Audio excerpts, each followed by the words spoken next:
Hey folks, how's it going? Let's see. Just getting things put together. Getting set up for the day.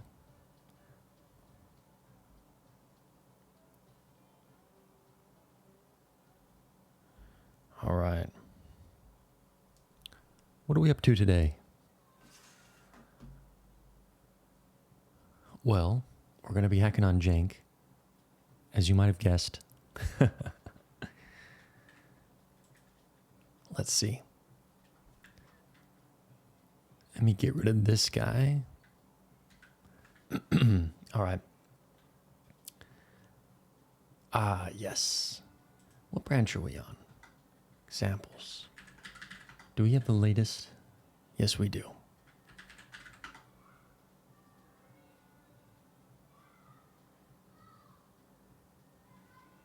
All right. So today we're going to be tackling the usability issues that we found last stream when we were writing our examples. And in the last week, I've not actually tackled most of. Well, I've tackled some, I guess. The ones that say done, I've tackled some, but mainly I've been working on Jank's build system and the set of jank packages that we're gonna be starting with, making available to everybody. So for today, we can jump into the compiler, start fixing some of these usability issues. And that will, believe it or not, it will make jank more usable. That's the goal. So I'm probably just going to start from the top. This is not an issue we found last stream. This is an issue that somebody else has reported in recently. But we're going to do it anyway because it'll be a pretty straightforward one to do, I think. So I think we can reproduce this one by doing a if true 1 1 2. Yeah. So there's a very specific combination of types lining up with inlining that the compiler is doing that then leads us to have an error during code generation. Well, not an error during code generation, but an error in the generated code. So the problem here is with the type that we choose for if. Based on the type that if returns here and the type that we have here, we then try to do overload resolution with this multiply that's inlined. Let's take a look at the actual generated code. So if we do a jank print code gen is equal to 1, and then we do the same thing here, we'll take a look at the code. So here's our call function. We have our if right here, and in the truthy case, we grab 1, which is a small integer ref. We assign that to our output. And in the else case, we grab 1, we assign that to our output, and our output is a object ref, okay? And then, yes. Gotcha. So then we grab 2, we do our multiply, and then we have a convert here because we're expecting the result of the multiplication to just be an integer, and we want to box that integer. But it's not an integer. And that's because the problem here is that our generated code doesn't actually match the type that the compiler has represented. And the problem is that both of these branches have this small integer ref type. And so that's our one. I'll take a look at our code again. So we have if true 1, 1. And so really the result of this if expression should be this small integer ref.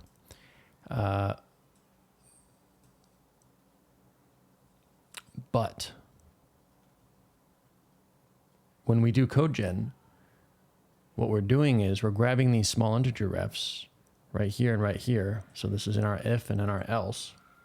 We're grabbing these small integer refs and we're assigning them to the result of our if, which is actually a type erased object. So we remove all this type information. But in the compiler, I think we are expecting that type information to still be there. And so we have a disconnect basically between the types that the analyzer was using and then the types ultimately that end up in the generated C++ code. So let's figure out where this is going wrong and try to correct that. I'm actually already in the correct function here, which is the analyze if function, because I was fixing something related to this that was a different sort of use case or a different scenario anyway. And this, I fixed that one, but then this one still remains. Let's see what's up.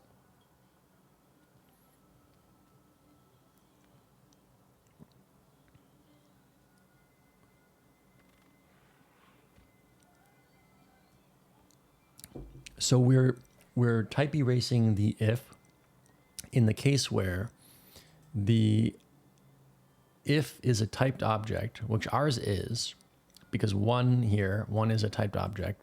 It's a small integer ref. And is else object, which is that the else type is any object type. And then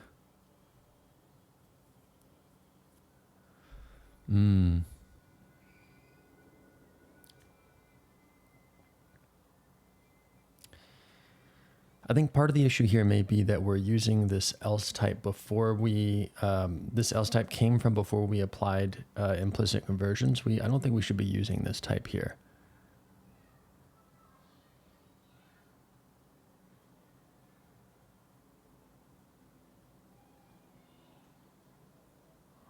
We'll see.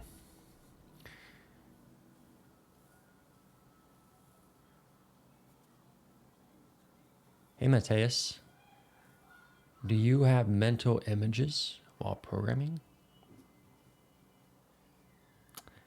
Mental images. In some way, yeah, not super clear mental images, but I do visualize connections of things. I also visualize code in my head. Like I can write out a function in my head as though I have, like a text editor in my head. So I'll know like how all of the lines go and in the correct order with the right indentation, everything like that. I do see that. And then when I'm thinking about different parts of a system, I will see like vague sort of shapes of the data and connections between those systems. I think it's pretty hard to pin down exactly what I see though. What happened to Evil J? Who's Evil J? Wait, I didn't know that there was an Evil J.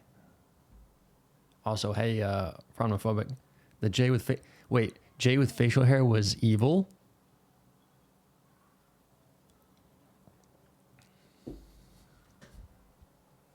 What if J without facial hair is evil? What if I'm the evil one? Fromophobic. Do you ever consider that? Oh, the evil guy always has the facial hair. Ah, the gruff evil guy. I got you. Well, yeah, we buried him out back. the evil J. Don't worry, it'll be back in a week or two. The thing about the evilness, my evilness, is it just keeps growing, even when I cut it away. Let's see. I wanna get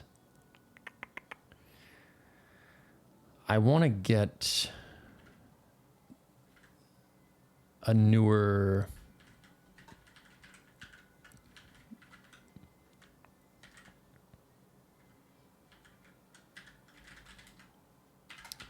Let's do a final then type and a final else type. Copy one.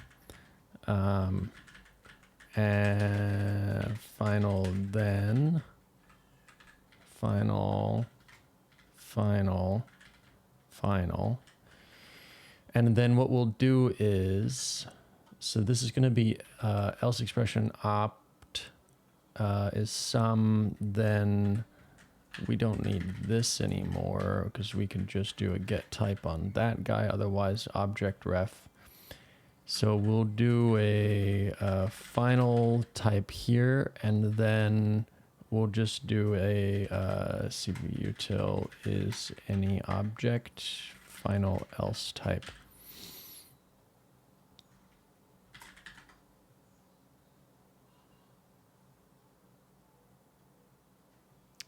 We'll give this a go.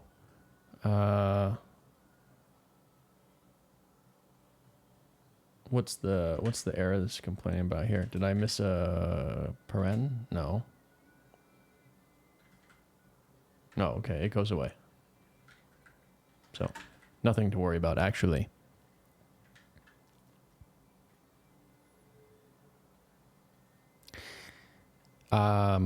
It's just been warm here, Framophobic. It's been warm. And then yesterday I was like, I'm really warm. My face is really warm. I don't want a hair all over my face. So I cut it off.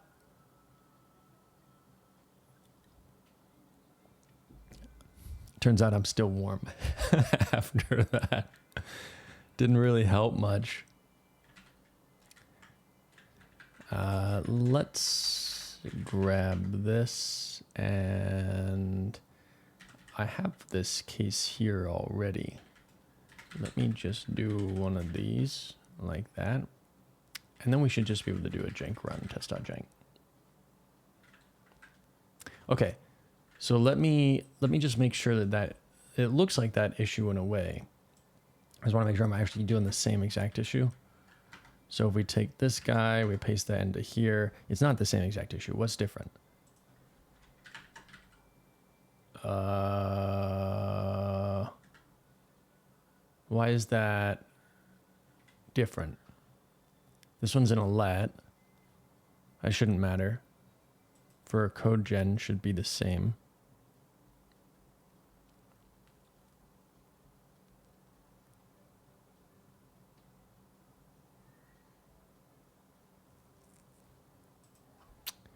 Fascinating. So if I comment this out and I do a jank run of this, okay, so that fails.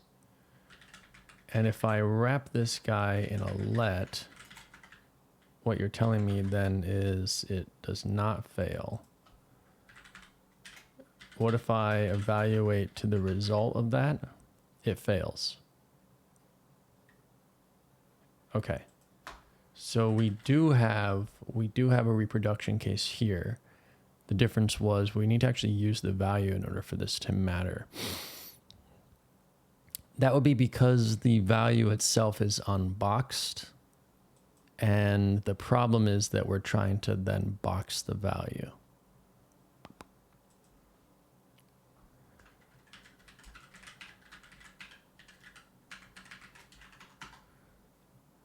So here's our if. This is still wrong. Ultimately, this is wrong, which is the problem. So we're type erasing this, but we don't want to.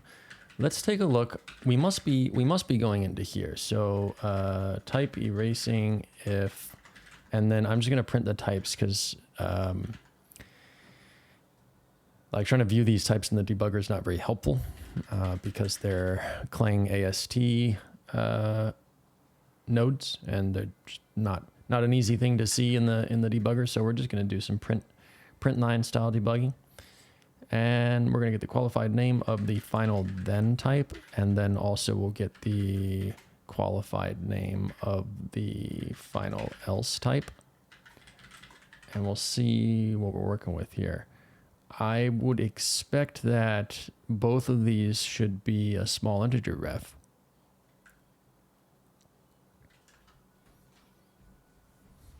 I would expect that.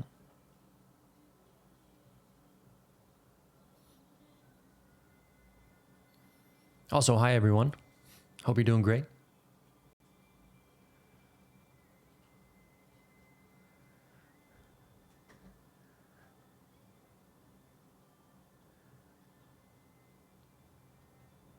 We bashing some bugs? Hell yeah, Matt.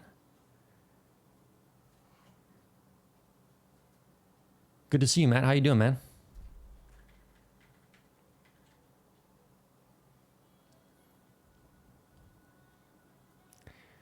We, so just bought a house, so I'm stressed, but good. Hey, congrats, dude. Congrats. Is that your first house?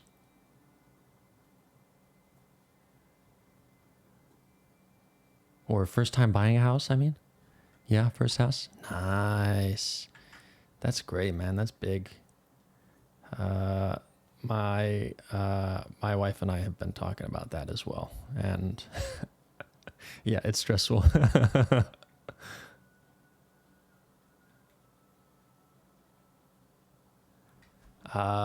So yeah, one of the things that we were talking about last stream, Matt, is I'm trying to get jank into everyone's hands as soon as possible.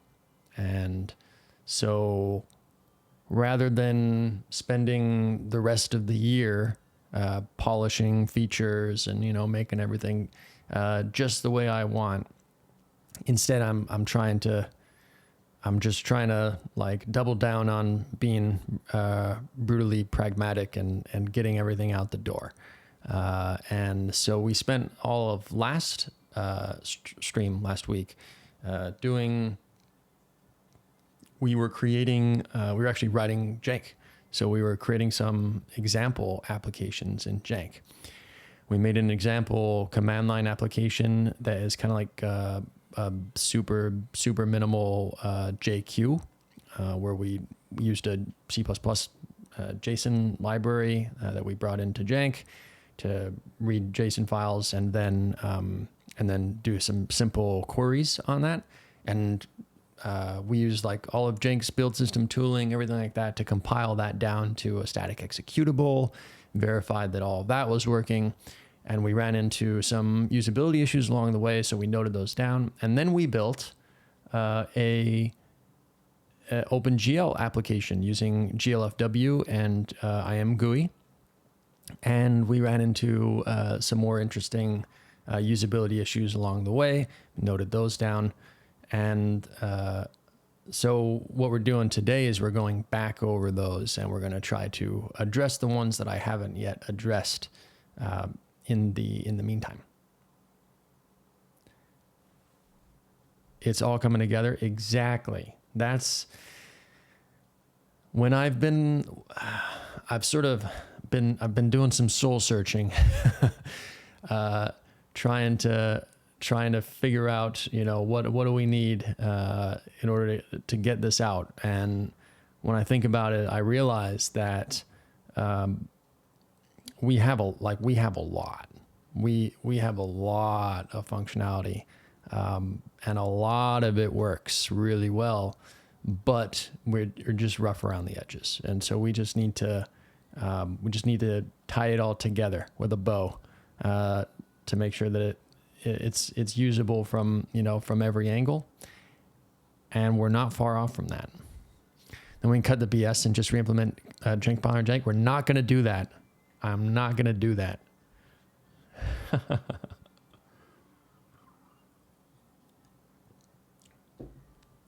Not yet. I don't think so. I don't think I ever will. Two main reasons. The first one is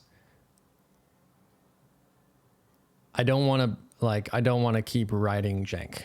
Like I'm ready to be like at a point with jank where I'm more interested in or where I'm more focused on building software in jank and the usability of the library ecosystem and that sort of stuff, and not just re-implementing the same shit that I've been implementing for years. But the other thing is that I prefer jank to be implemented in a language that's lower level than jank itself. So jank I consider a C++ dialect, but there are some things that from jank you're always going to need to reach like into raw C++ to do.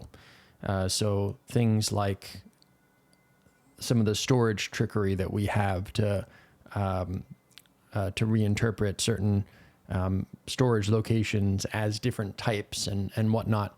It's just not what jank is for, right? Jank is for designing data-oriented programs on a C++ runtime, and it's not a systems programming language, whereas C++ is a systems programming language. And so I think that the compiler should be written in a systems programming language, and it makes sense that it's written in C++ because the whole thing is C++ from the bottom to the top. And so I don't actually think jank is a good match for what I want the compiler to be written in. That's not to say that jank isn't a good language for writing compilers. It's just that I don't think that jank is the language. I don't think that there's any language other than C++ that I would want to write jank in.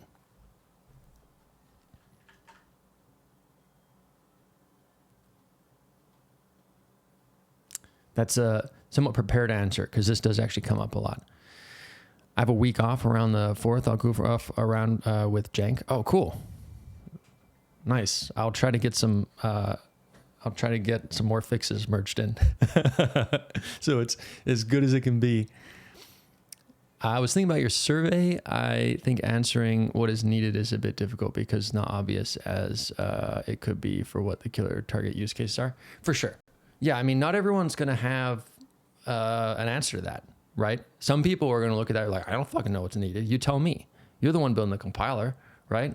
But then there are other people who are gonna have clear answers, and they're gonna say like, well, I need it to work on this particular ISA. You know, I need it to have stable Windows support. I need to be able to compile down to statically linked executables. I need these, and so like. I have been looking at the responses that people sent in, and they do range, you know, between those two extremes of like, I know exactly what I need, this and this and this, and I don't know, like, I don't know, I would want a language, you know, what do you mean? So yeah, my goal there, especially since I didn't really have any data. My goal was, and so that's why like most of those questions in the survey are not multiple choice, because in order to like have multiple choice, you need to have enough understanding of what people want for there to be choices for you to even put those in the first place. I didn't want to make any assumptions about that stuff because I'd just not done that research yet, and so that's why those were just like, yeah. Fill in the blank, tell me whatever comes to your mind. And then hopefully the next time we do this, I can take everything that I've learned from this first time and then turn that into more multiple choice. Of course, there'll always be a other, you know, for people to fill in what they want. But I have had very helpful responses. There have been over 100 responses so far, and which is like great. That was the... I had in my mind when I submitted it, I was like, wow, if I get 100, that'd be amazing. And I was like, but if I could get 50, you know, I'd be really pleased with that. So 100 was already like the dream that I was imagining, given the fact that jank's alpha software that nobody's really using yet.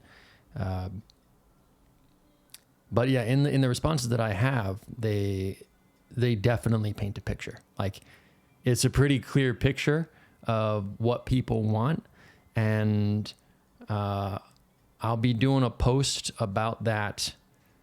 It might be the end of July that comes out, because I'm going to bundle that probably with a bunch of the other work I'm doing.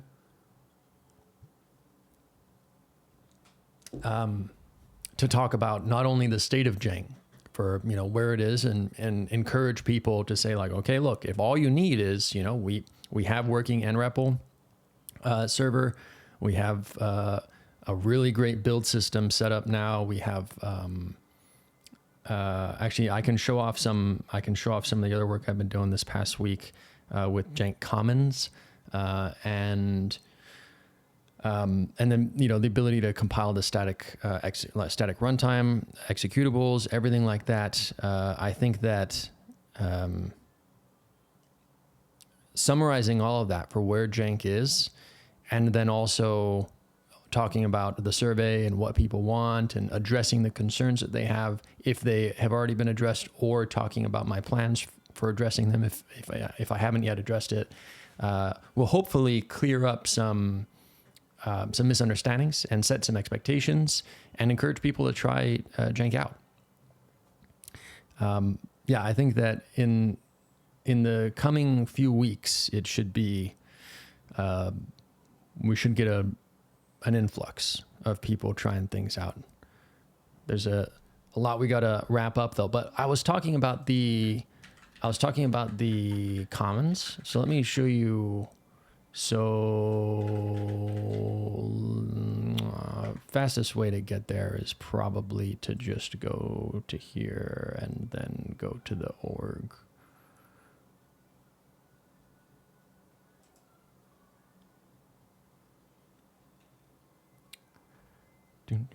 So we now have this repo, which is the Janklang Commons, and this I'm still filling it in, so it's not super helpful yet in terms of documentation, and I'm filling in the tooling and everything like that.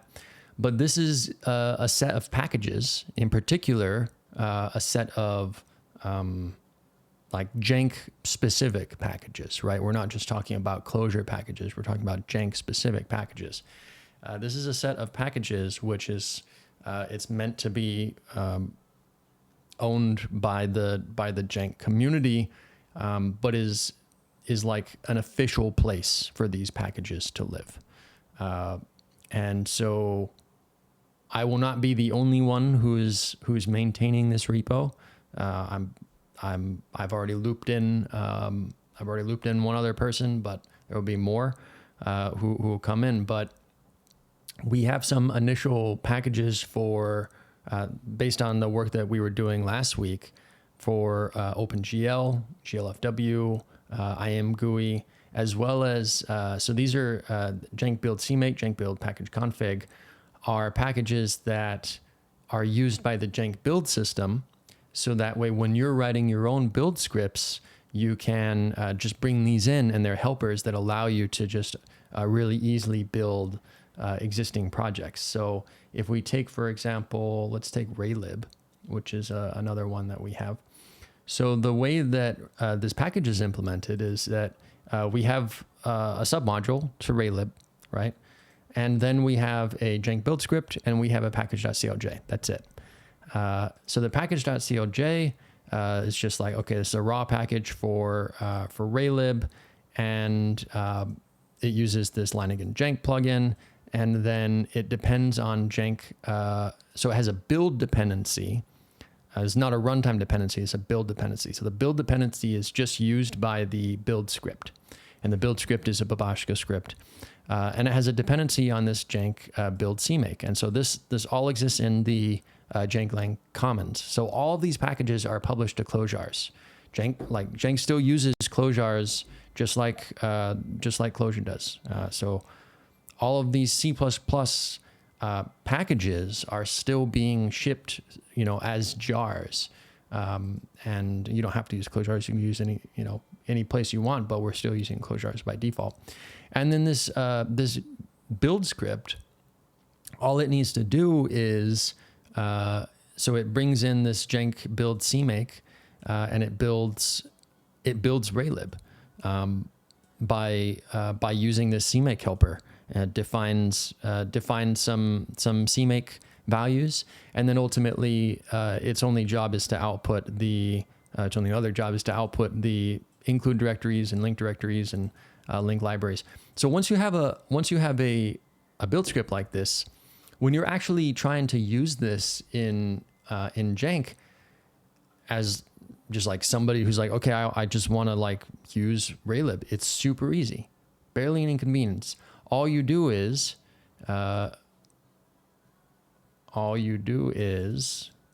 you just add Clang Commons Raylib sys, this version, to your dependencies, and that's it.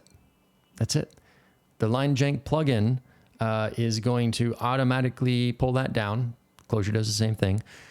But then it's going to automatically run the build script that's provided. It's going to pass in your optimization settings that you have in your project. Then it's going to, in parallel, build Raylib, and then it's going to write all of those output files. Those are the like header files as well as the library files. It's going to write those out to a directory inside of your project, and those will be cached there. And then they'll stay there, and they'll only be rebuilt if you need to. And then they're also going to make sure, so this whole machinery is just going to make sure that whenever jank is executed, either to AOT compile your project or to run your project, that it has all the flags necessary to use Raylib. And all you need to do is add one line to your project to add the dependency. That's it.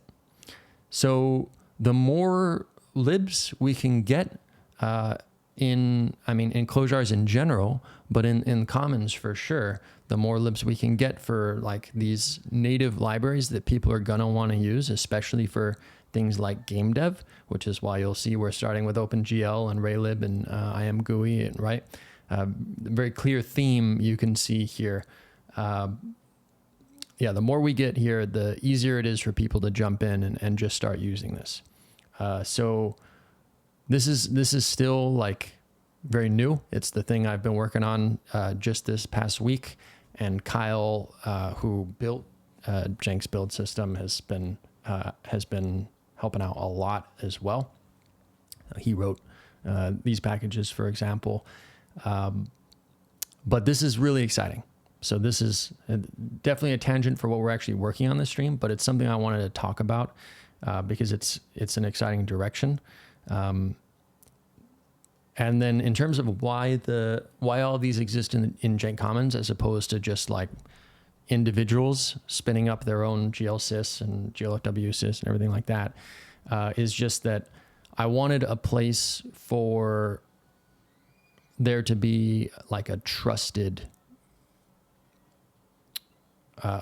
set of packages, right? So when you're in Clojars and you see this Jank Commons, right? You're gonna know like, okay, yeah, this is not some rando who has a package that I'm not really sure if I can trust it. And these days, that's even more of a concern with the supply chain attacks that we have. So this is still using Clojars, but is meant to be a trusted place where not only in terms of security, but also in terms of quality. Right? We want these packages to be well written. We want these packages to set the example for how everyone else should be writing their packages. So of course, not all packages are going to make it into Jank Commons. Not all packages belong in Jank Commons, but I want it to be a place where people, especially if they want like a native library, if they want to access a native library from Jank, I want it to be kind of the first place they go. All right, so there's a lot more happening with the Jank build system to like make all of this reliable, make it fast, make it safe. But we're not going to dive any more into that today. That's mainly what I've been doing a lot of my work on. Today we're going to be jumping back into these usability issues. But yeah, that whole ecosystem, a whole package native build system ecosystem is super exciting. I'm stoked about it. Okay, so we ran this. Let's take a look. We should have a log. Why do we not have a log? So we're not actually getting in.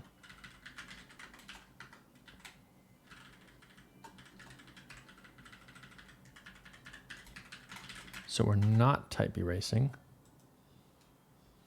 And then we end up setting final then type as the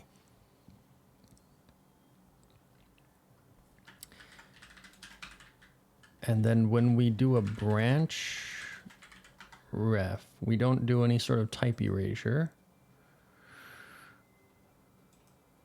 Qualified type name. Okay. So this is end up like this is being generated as object ref, but it's not being converted here, which means that it's either object ref during analysis or it's being converted to an object ref during IR generation.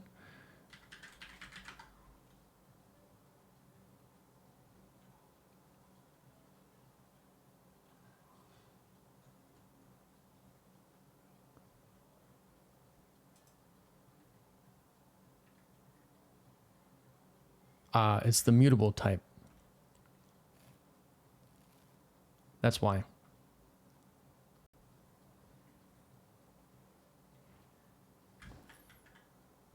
I think we can get away with not using mutable type there, though. Yeah, so not type erasing, and both the then and the else have this small integer ref type.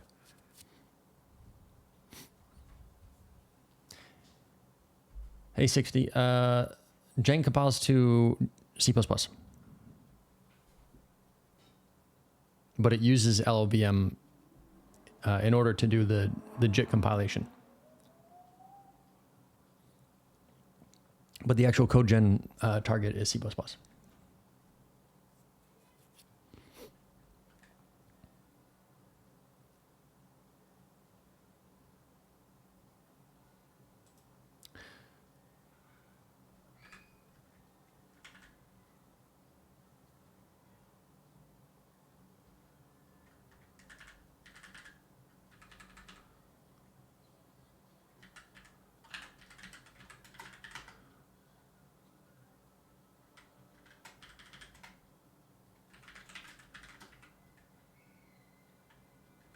Okay. This should fix the problem. We'll just have to see if it introduces any other problems. But that's why we have the test suite that we have.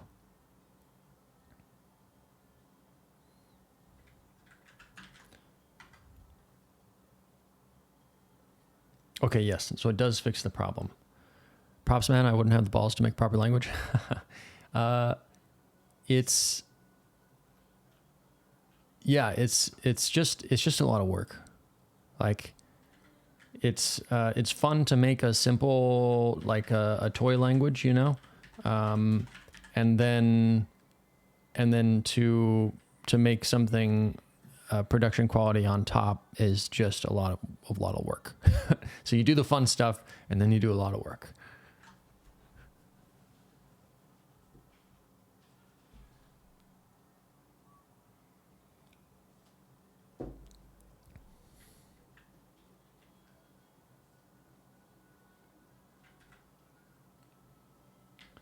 Okay, so if we have a type thing on one side, there's okay, and then I'm also going to call out that we also calculate the types again, since they may have changed due to the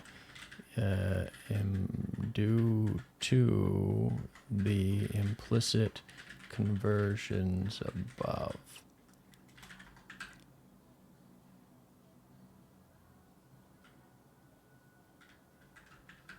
Okay.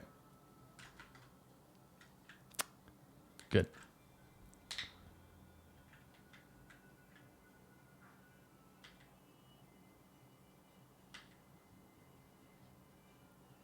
Now we need a test for this. So this is going to be jank form if pass typed then same typed else jank, and it's going to be very similar to this one, but we'll just do this.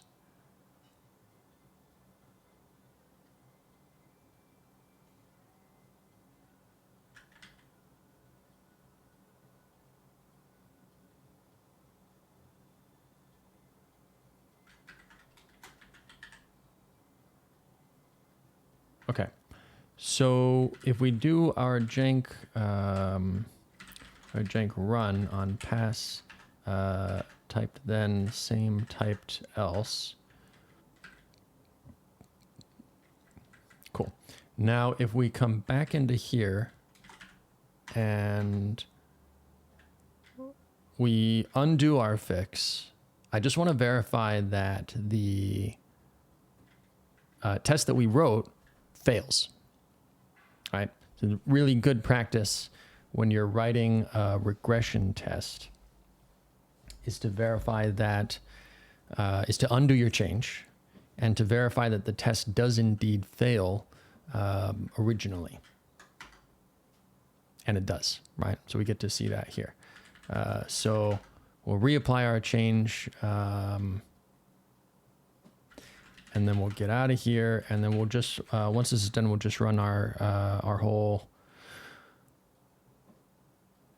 unit and functional testing suite to make sure that we haven't regressed anywhere else. Cool.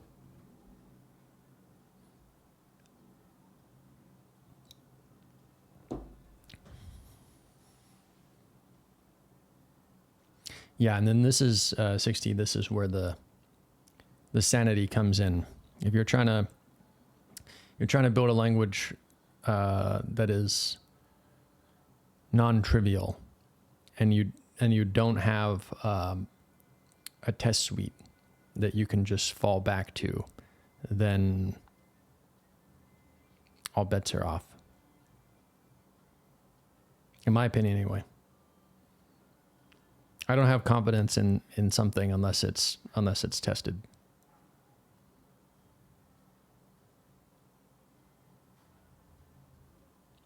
And the amount of times that I've like made a change, like a pretty complex change, implementing a new feature or whatever, and then I'm doing manual testing as I'm implementing it, and I get to a point where I'm like, yeah, everything looks good, right? I've done all the manual testing I need. And then I run like the existing test suite that I have, and I get to see like, oh, okay. So, we have over 800 tests in just the functional testing suite. And then we have additional unit tests that run as part of this as well. And then like I get a whole bunch of failures because I ended up accidentally changing some behavior that didn't show up in the manual testing I was doing. Really, really helpful. Okay, so fix that. So the main fix is just a one-line thing, and then I changed this other stuff because I think it's more correct. That's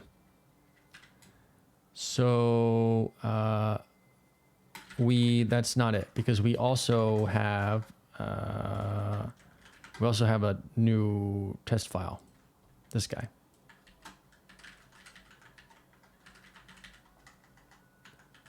That should be everything.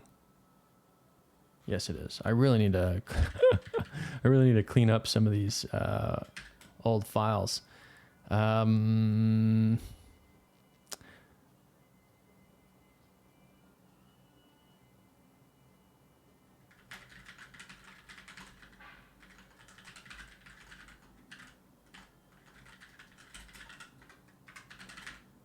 Oh, right.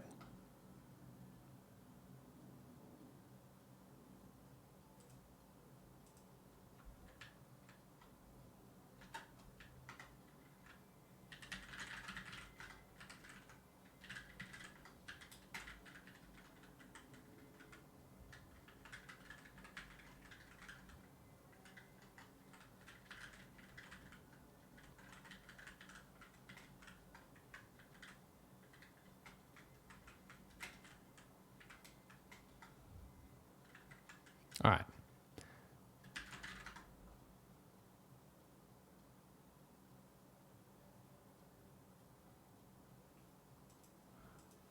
So that is one done.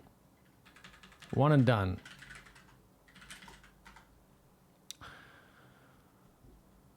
Let's see. We've already added CMake build type.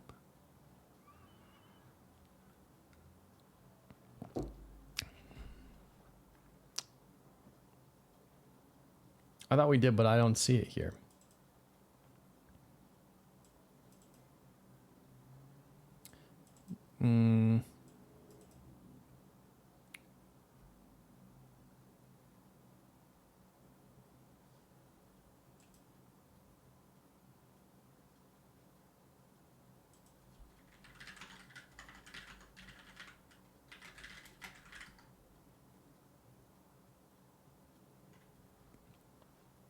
Yeah, all right. I don't know where that went. I know we implemented that. But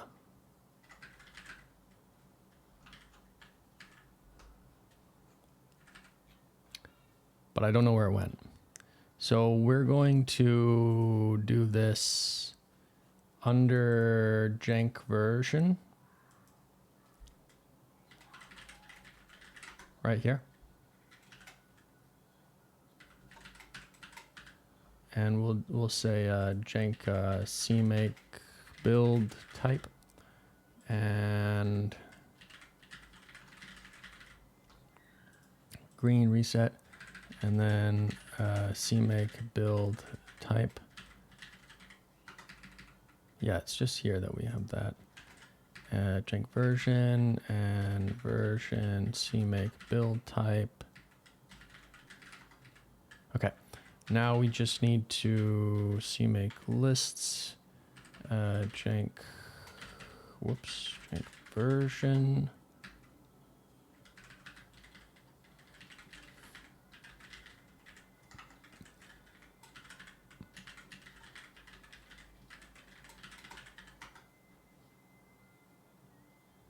Okay.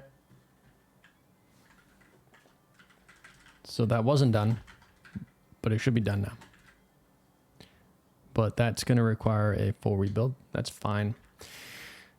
Don't name the file a.out anymore. Yeah, we don't do that. That's done. Then we ran into a template instantiation error, which needed to include. There's not much we can do about that. Okay, this is going to be an interesting one. The recur and the if. So we're going to still be doing if branching stuff. So still working on the type system for ifs. Let's do that.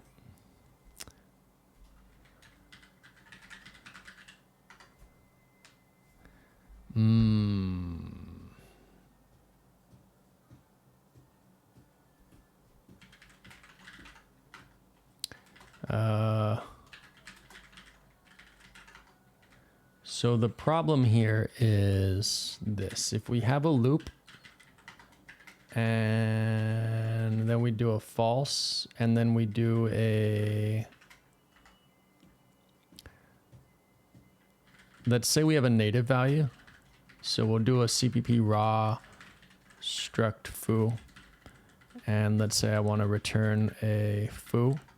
And here I want to recur. This is the general problem.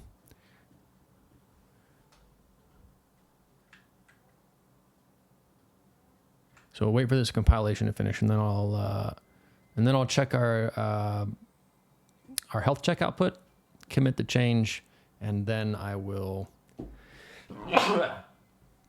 excuse me, and then I will show the problem that we have.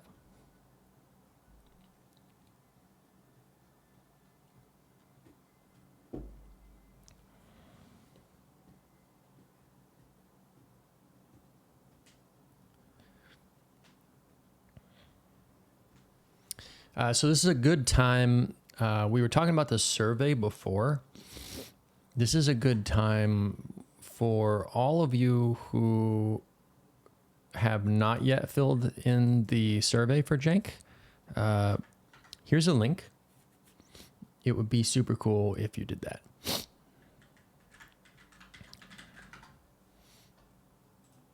And then also, while we're sharing links, if any of you are not yet in the jank Discord and you want to be, then here's a link. Hop on in.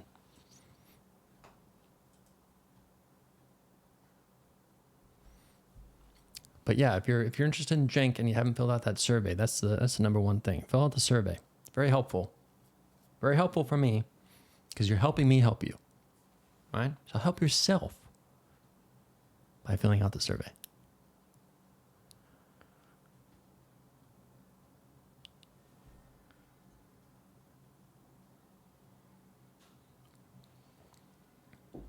I'm going to gather all that data. I'm going to gather the datums and render some charts. Put that in a blog post.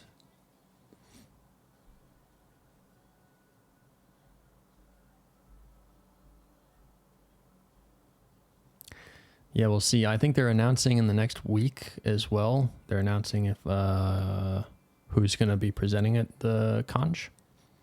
So I don't know if either of my talk proposals have been accepted, but I might know. I might know by next stream. I wonder if I'll know. Oh, so next stream will be the 1st. I might know. I might know, but I might not be able to say. We'll see. Because sometimes they tell you, but they don't want you to share yet. And sometimes they share without telling you. Like they did with Phonomophobic.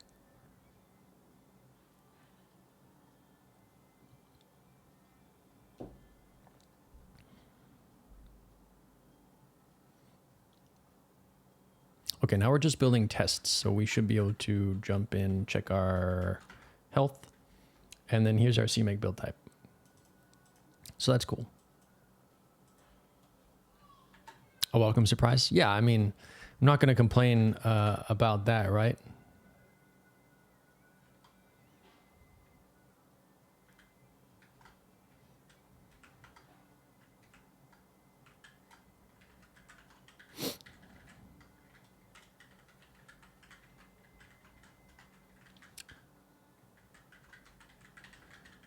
But yeah, if you folks want to check out Phonomophobic's workshop, and then you got to go to the conch.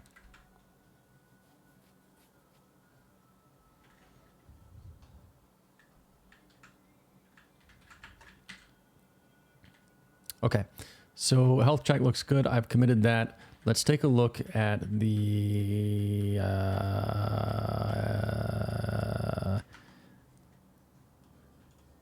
problem. Here's the problem. So the problem is when you look at this code, aside from the hard-coded if,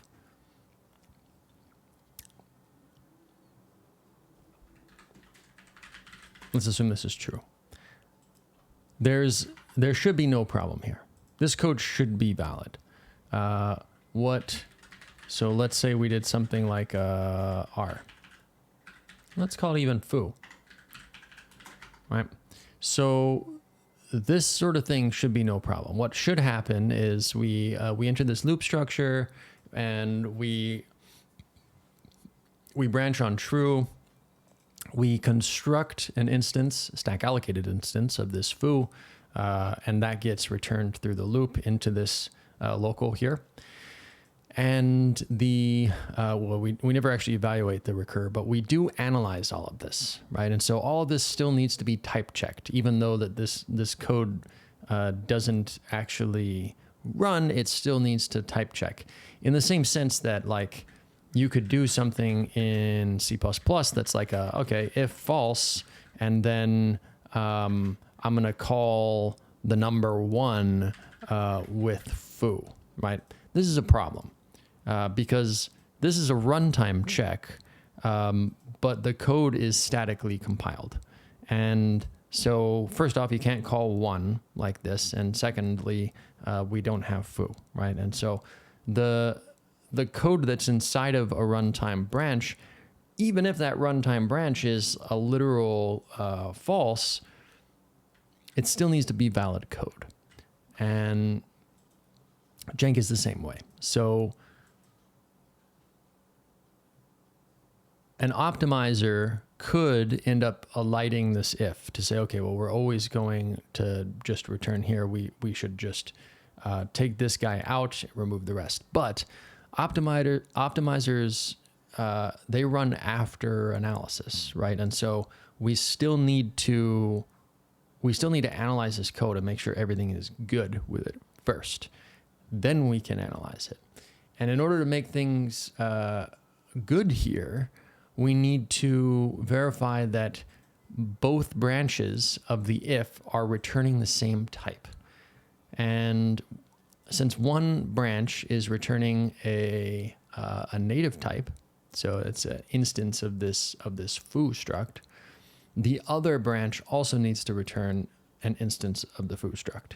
And that is exactly what our error is saying. So mismatch if branch types foo and object ref. Each branch of an if must have the same type. The problem here is that recur doesn't really have a useful type. And so we end up just falling back to the base type erased jank object type. I think that we need special handling here inside of the analysis for if types to check if one of the branches has a recur. That should be straightforward enough, but it is going to be even hairier when you consider the fact that the recur could be nested. So first off, the recur could be nested in a do. Or the recur could be nested in another if, right?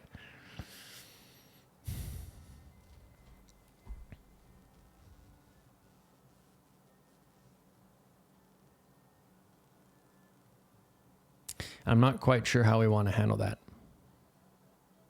Etherian, welcome to the stream. Hope you're doing great.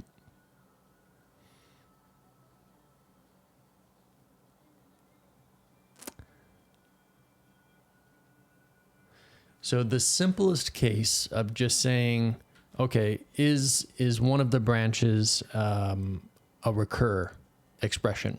We could definitely do that. That's not a problem. But if we also have, so something like a do, we'll have the same problem.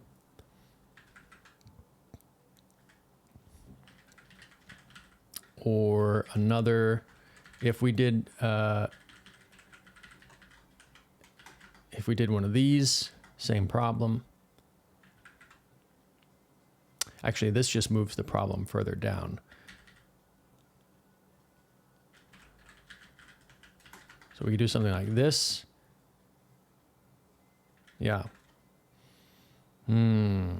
So how do we handle this?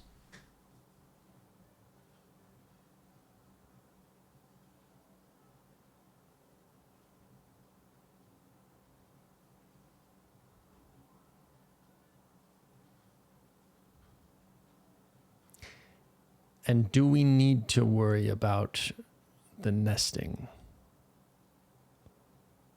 I don't think we need to worry about the nesting, actually. Maybe we don't need to. because this whole thing works recursively. So if we have a nested if, then that if will apply the same logic, and then that will propagate upward and everything.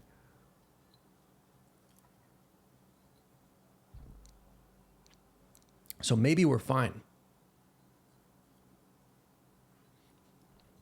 Maybe all we need to do is just check the expression. Let's do it. Let's check for the expression, which is the easy thing to do anyway. And then let's see if we, we're going to come up with whatever test cases we can to try to break this. We'll see if we can break it.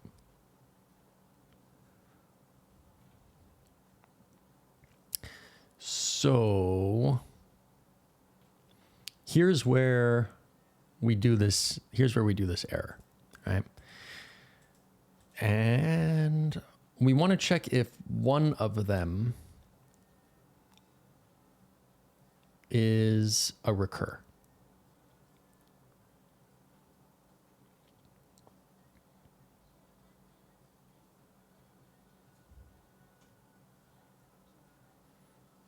So I think we probably just want a bool. We want a bool to see if we have a recur.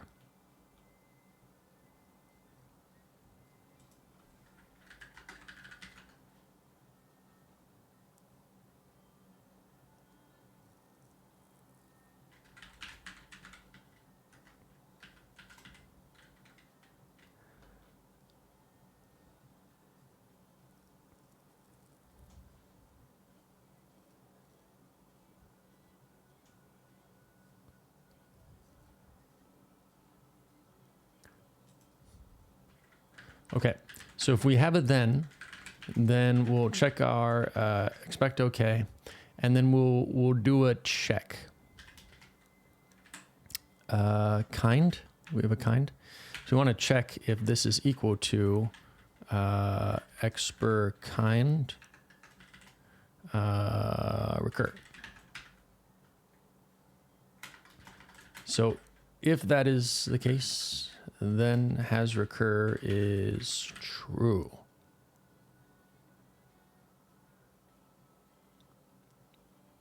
We could just get cute here and say has recur or equals this bool. It's just less clear. So I'm not going to worry. Not going to worry about that. So we'll do the same thing here with else expr. Has recur is true. If it's already true, fine. Set it to true again. No problem. And so what we want to say is and does not has recur.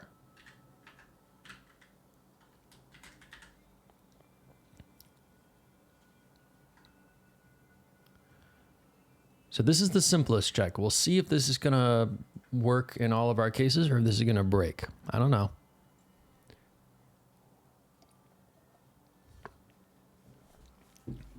Sometimes I don't know until I throw some tests at it.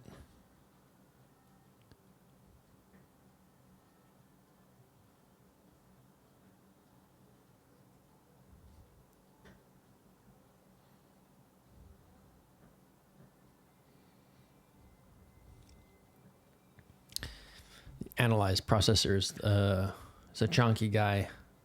It's 5,600 lines, including a bunch of Clang headers. So it's a slow one to compile.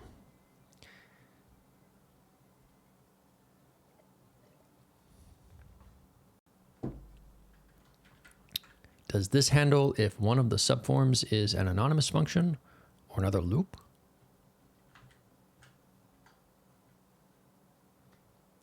Okay, nice. So this compiles in our case that we had. So here's our foo. I don't yet know for homophobic. Let me check this, and then we'll check that. So here's our foo S8, and we enter. So we're in a while true because of the loop. We check our truthy.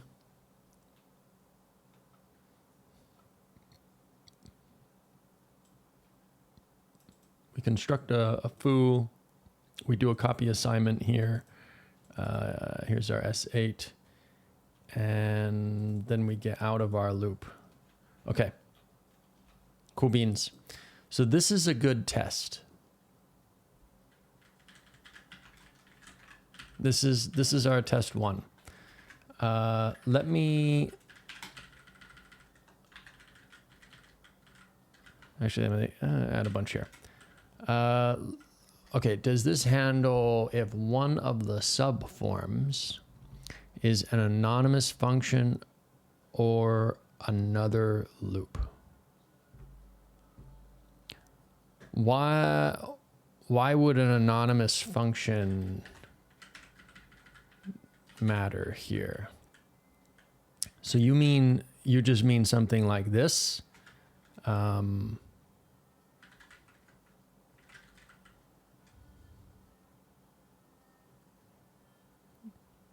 Is this what you mean? Homophobic?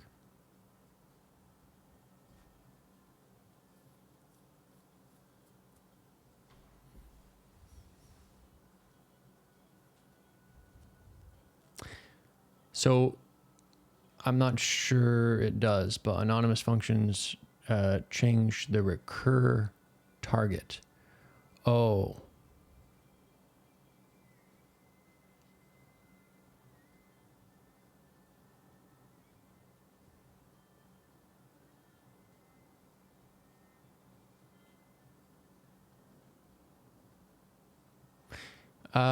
Yeah, that is different. We don't need to worry about that.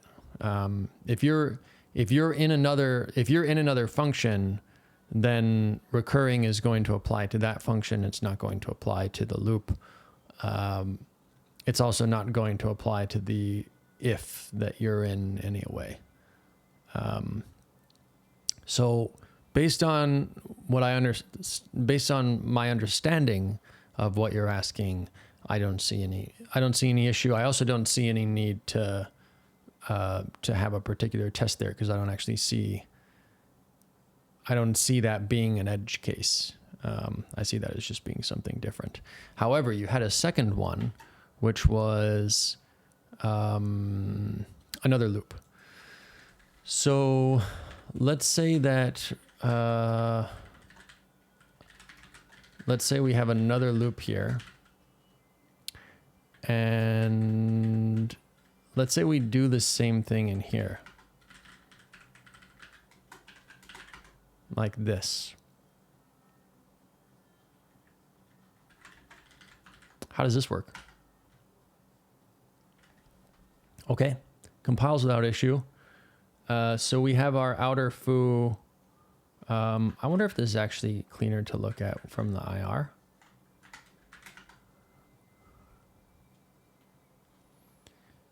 So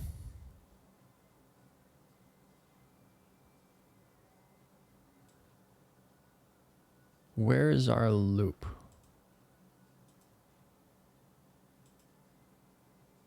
Oh, our outer loop doesn't actually. So our outer loop doesn't, it isn't a loop because it doesn't have a recur of its own. So we actually allied the generation of a loop there. There's no loop construct that's needed because it doesn't actually recur ever. So that's why we just have a branch without a loop construct. And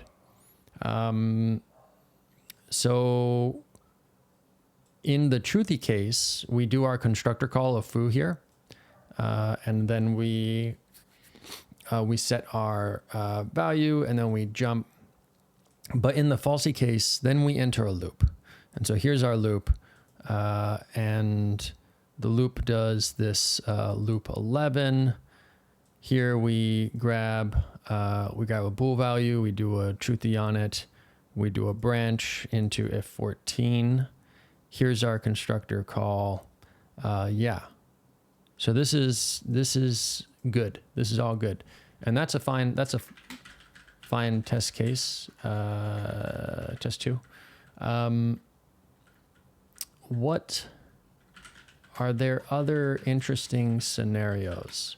So there's the recur and a do. And this is going to be a problem. Yeah. So our code doesn't address this. So a do or a let would end up being a problem here. If we had an empty let, same thing. Ends up being a problem. Now, it's only, in terms of special forms, only a do or a let can contain subsequent forms. So we don't need to worry about those. We don't need to worry about anything else. We just need to worry about those. But that means that we will need to basically, we probably want a helper function to just resolve an expression to its leaf node. And basically everything just evaluates to itself, except for a do and a let, and they just evaluate to the last expression that they have in there, and then we'll just check that. We know that the recur can't be in anything other than the last position, because recur needs to be in tail position. And we can rely on the rest of the compiler already having checked that. So yeah, when we're doing our check here to see if the expression kind is recur, what we actually need to do is resolve this expression down to the tail.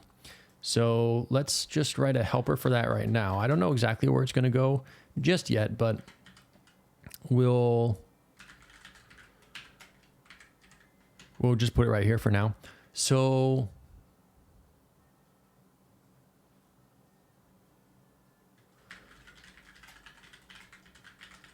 I'm just going to say resolve tail expression.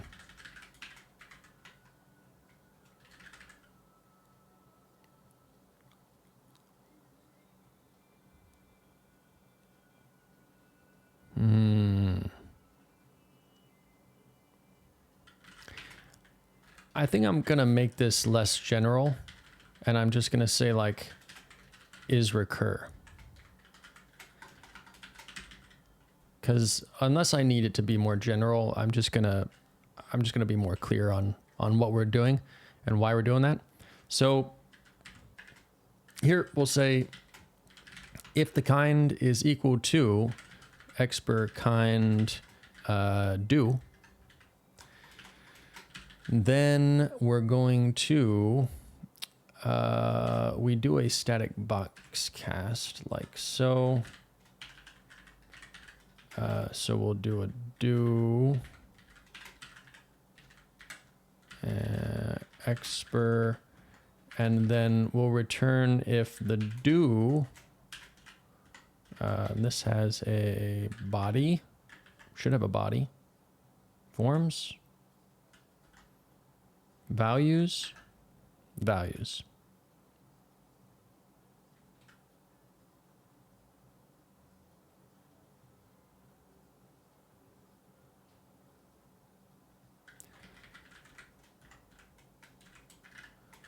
So we'll say if, I don't know if this can be empty right now, and so I'm just gonna play it safe and assume that it can be. So we'll say if it's not empty, then grab the back guy and then check if his kind is an expr kind recur. And then otherwise, we're a do, but we are empty, and so that's false. And then here we're gonna do a, whoops, not a that, but a that, and that, and I'll also rename this, and I'll also rename that, and I'll rename that, but otherwise should be the same.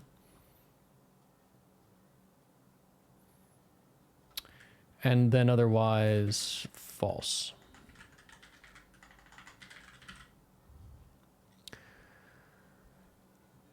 What's your rule of thumb on adding guards to methods in CPP in addition to asserts?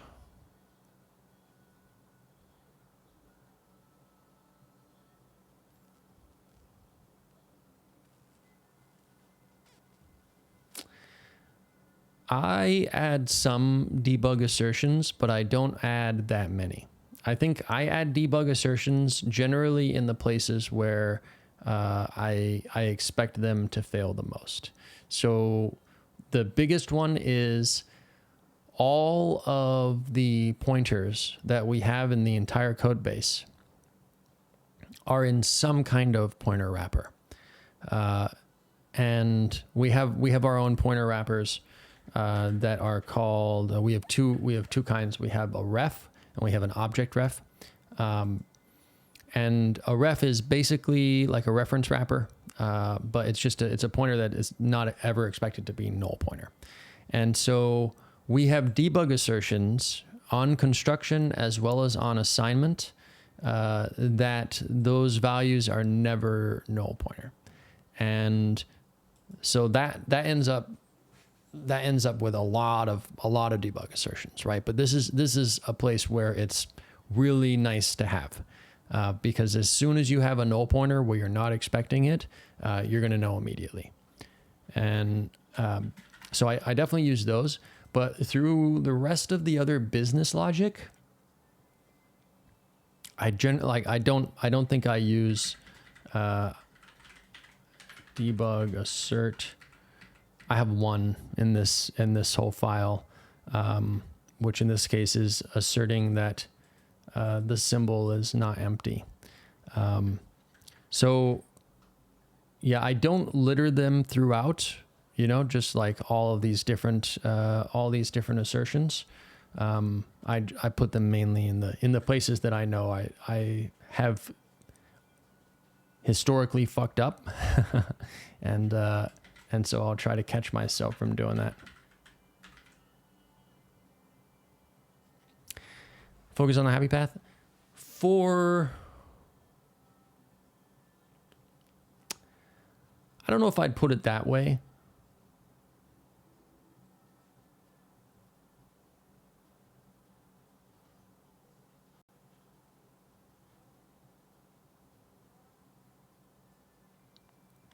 I mean, when you take a look at something like this, right, where I want to access the last element of values is a vector. If I were to just focus on like the happy path, then I would just call dot back and I wouldn't check if it's empty, right? But I do check that it's empty. Now I don't want to assert that it's empty, or that it's not empty, because it could be empty, right? And so I think there's a difference between, and I that's why I'm fighting back on your wording there, because just focusing on the happy path, I take as like naively ignoring all of the possibilities that values, the domain that you have that values could be in. But I don't think I'm doing that. So I think understanding the domain that you have of values and then handling all of those values is really important, right? If you have an enum and you do a switch on the enum, like I have my compiler set up to actually give me a compile time error if I don't handle every single one of the possible values of the enum. So in some ways, I have a lot of practices ingrained from, I don't know, at least 15 years of writing C++, to where I code defensively by habit. I make sure that I cover all those cases. But transforming that defensive coding into assertions is only one way of defensive coding, right? There are other ways of defensive coding as well. And so, yeah, I definitely use assertions for some cases, but not all.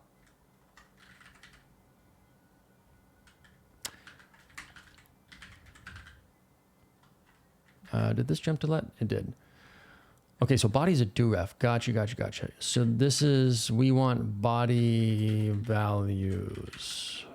Body values.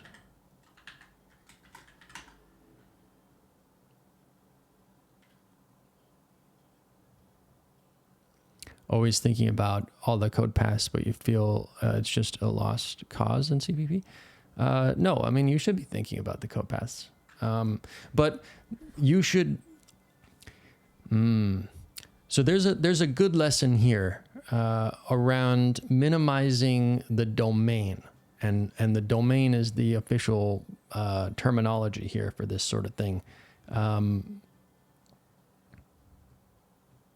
This is the sort of thing where people say that you shouldn't be using bools, and that's because when you have some thing like this, and you have like a bool like is so let's say you have like you have some enemy, right, in a game, and then you have like a bool for whether or not that enemy is alive, right? And you know, permit me this design here. Like I don't want to. We're not talking about data-oriented design or something like that for designing this differently. But you have some is alive thing, and you also have like enemies can be frenzied, right? So that means that when they get really angry, they might get into a frenzied state, and then when they're frenzied, they move faster, and then they hit harder, right? And so then we'll have a flag for like is frenzied. Okay. Now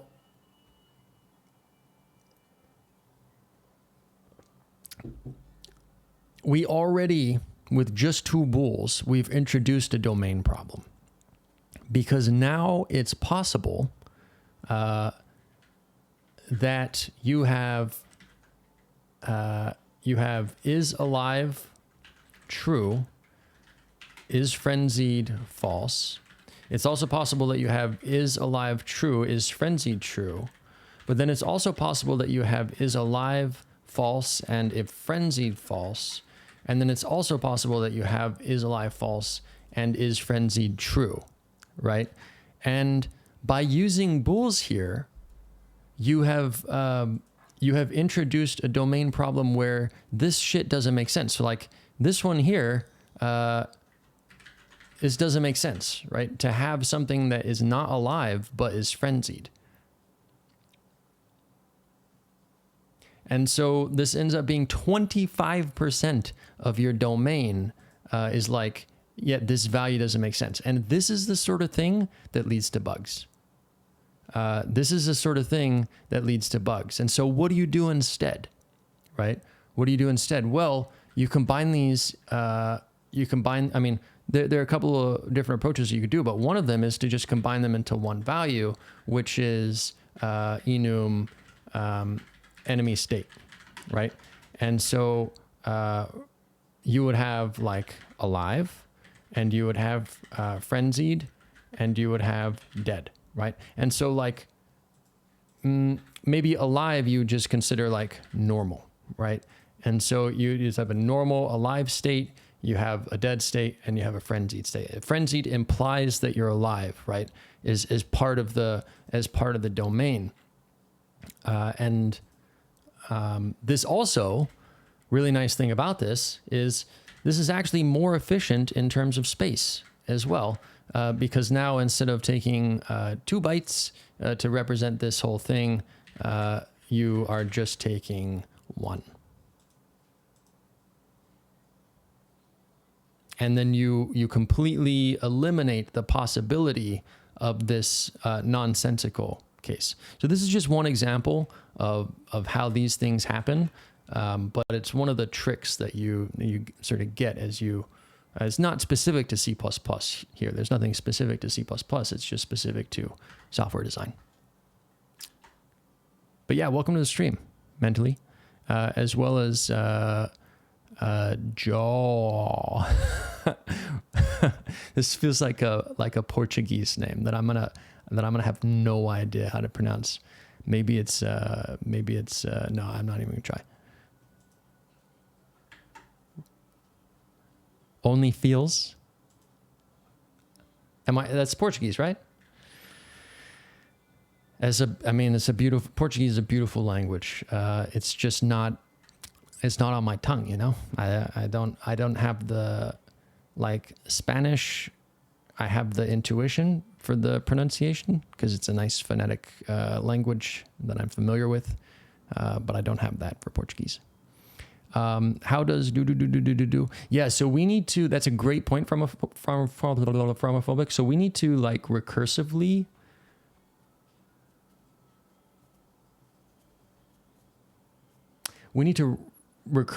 do this, don't we?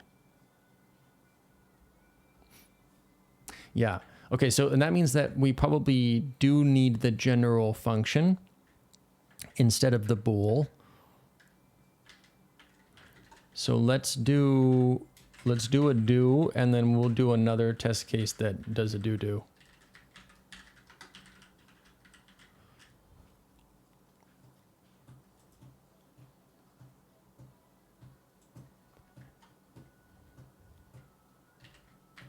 All right, back to this. So yeah, let's say resolve tail type, tail expression. Okay, so yeah, if we have a do, then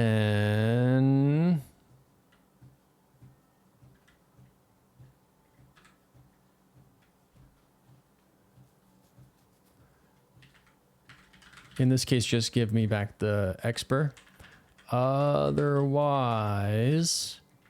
recurse.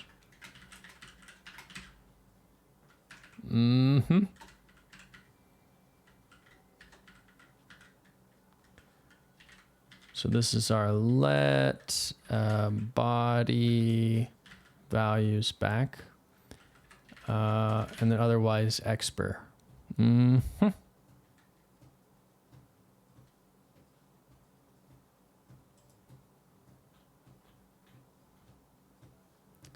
Okay, and then here, resolve tail expression, bam.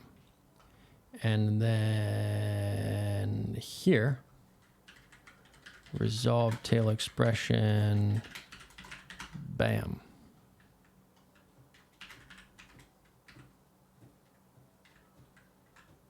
All right. Good call, Fromophobic.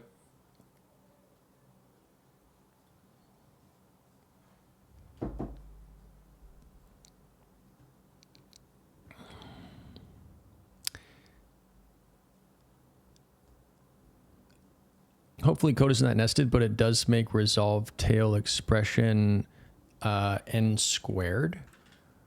Why is it n squared?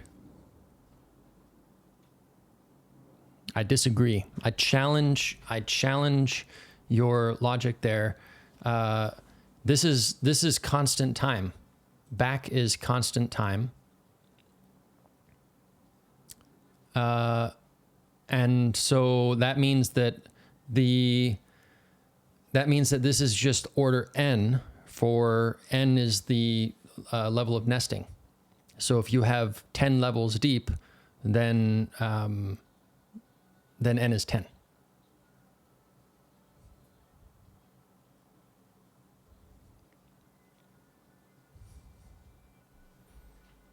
You feel me? Because these values is a vector, and so back is constant time.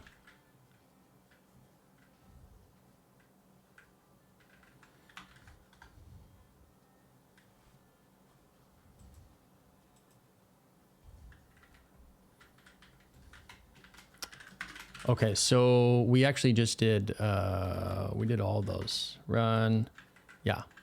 Yeah. Cool. So that works. I think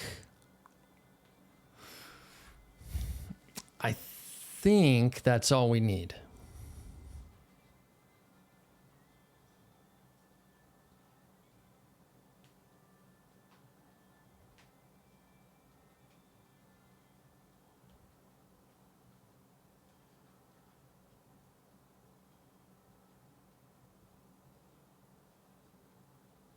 And also, I'm just going to remove this test case because it's kind of redundant if you just have this one.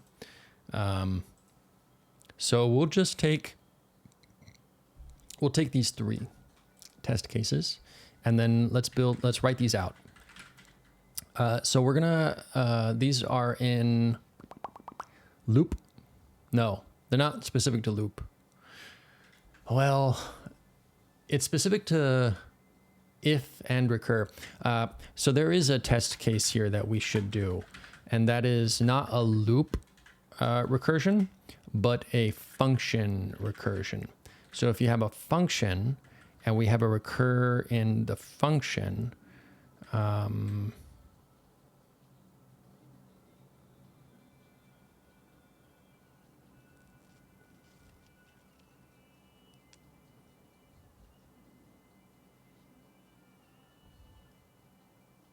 this one doesn't work well with the native type. Maybe if we did a, I don't know if this is important. It works, but does it matter to test this one? So we can't just return a CPP foo from here because at the function boundary, we need to have a jank object. And I intentionally chose this foo type because it's not convertible to a jank object. So here, a raw C++ integer 2 is a native value. It's not a jank object, but it is implicitly convertible to a jank object. And so the jank compiler will add a trait conversion in automatically.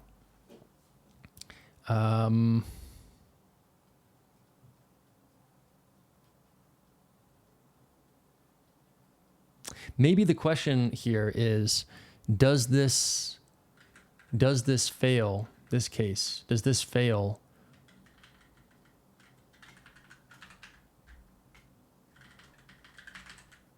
So if we just return expr here? No.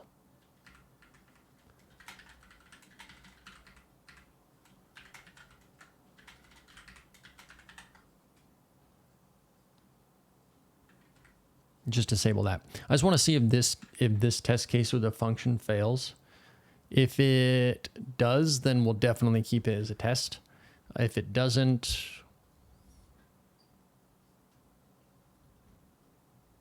maybe not.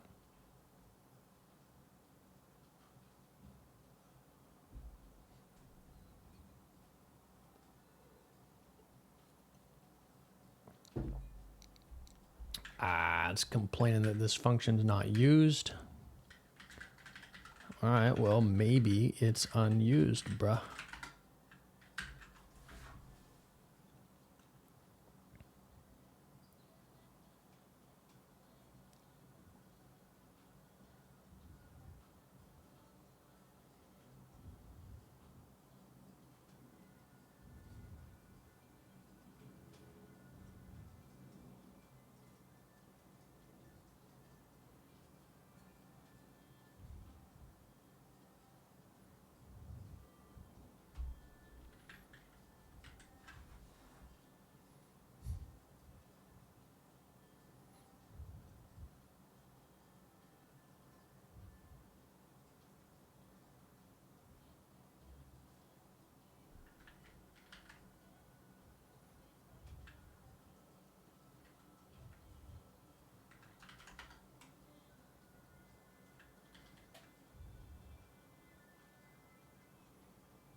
All right.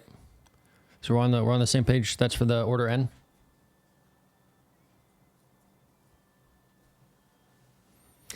Yeah, this one doesn't fail.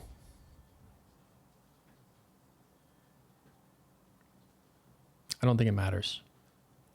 I don't think this case matters. Yeah, cool. All right.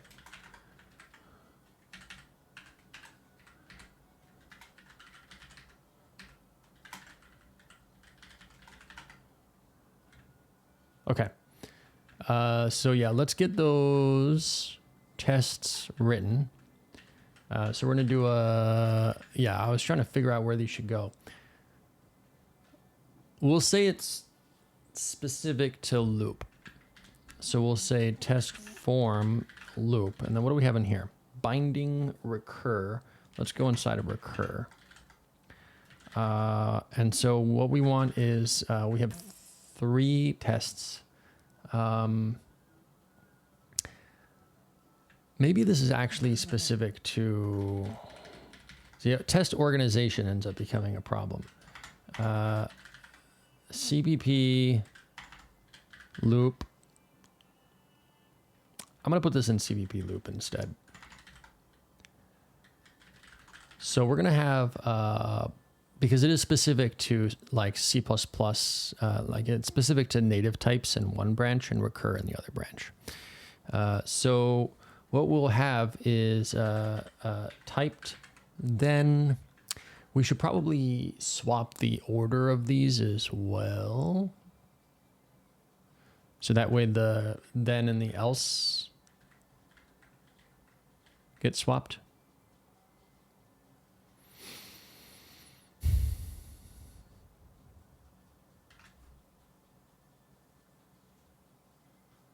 I'll just put those into the same test though.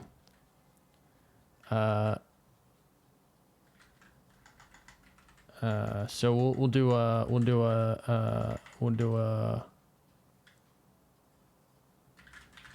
trait convertible with recur. Jank. So let me grab one of those, and then I don't know what you're complaining to me about. And then these will become the star version. And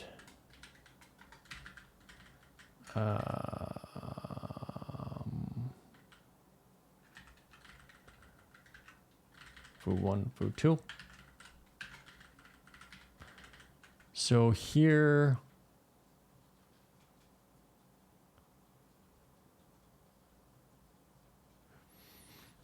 I could make a foo struct. I could also build something else. Is there anything that I want to build? No. I'll just do a... So we need to get into a namespace for the current directory. So we're going to need a jank CPP loop and pass not trait convertible with recur, like so. And in here, we'll make a struct foo. So yeah, we give a specific namespace for this test. That way this test doesn't conflict with other tests, because we got, you know, over 800 of these guys running, and they're all creating their own C++ things and doing stuff. And I've had plenty of fun issues where they end up stomping over each other, and the order in which you run the tests depends on the file system, ends up causing issues. So we keep them hygienic.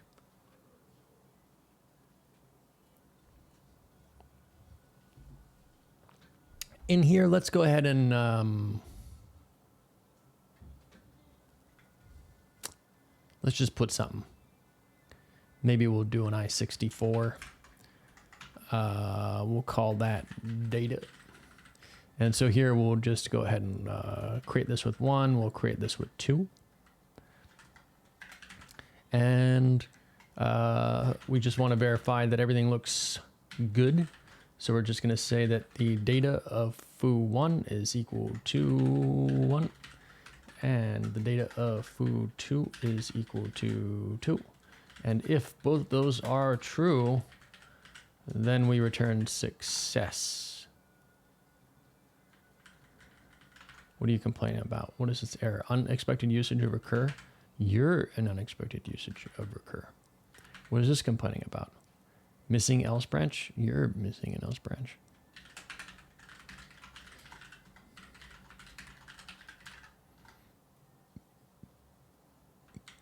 I didn't qualify my foos. So this is actually a jank CPP loop pass not trait convertible with recur foo.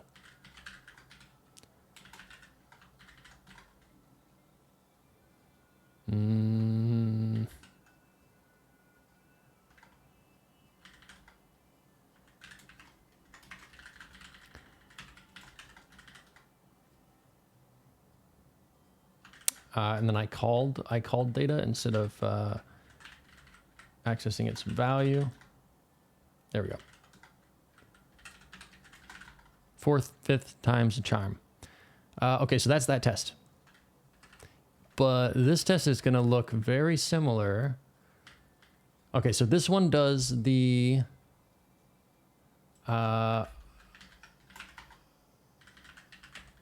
false.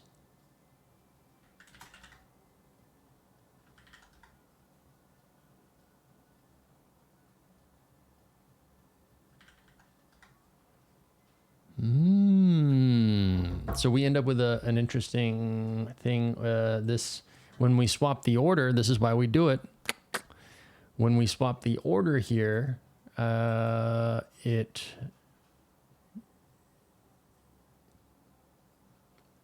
changes behavior. So we end up thinking that foo2 should be an object graph.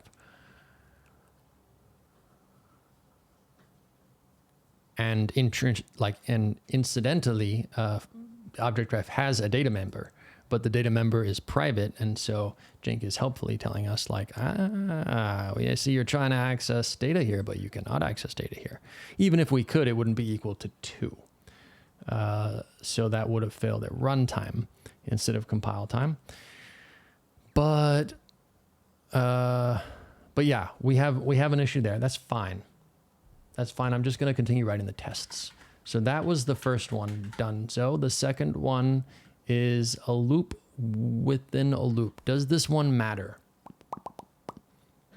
I don't think this test matters because this outer one ends up not being a loop as we discussed. And then the inner one, this ends up being the same use case. So I don't think that is here's a lesson if we still had the other people around who were asking for lessons.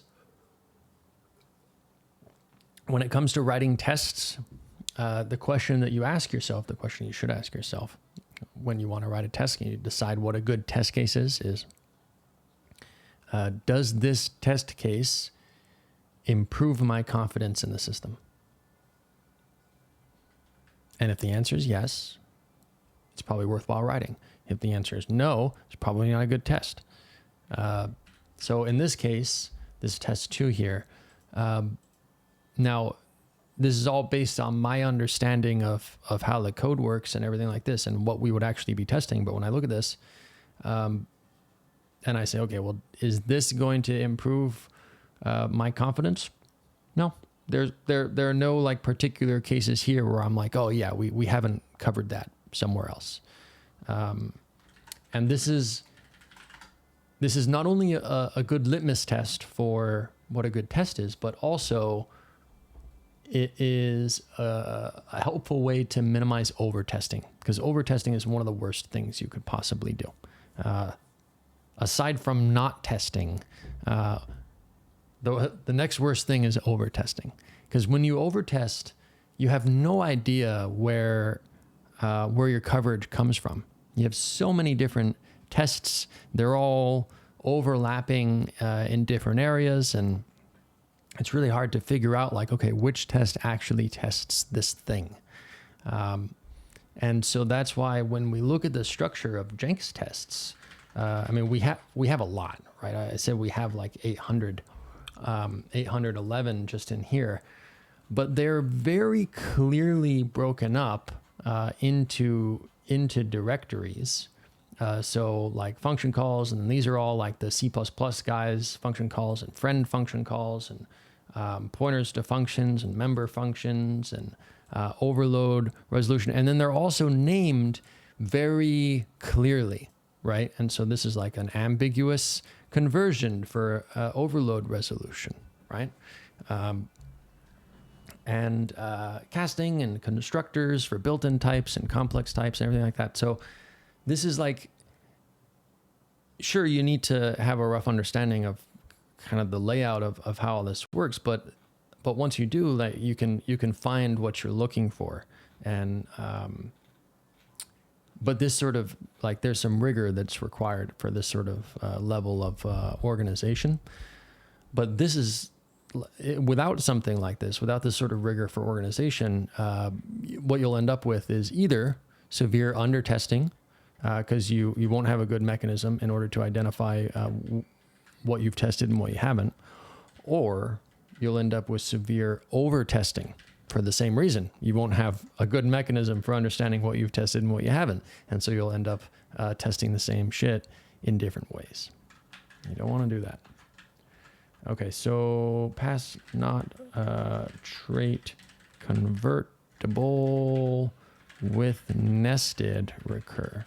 So it's going to be basically the same thing as before, except now recur is nested.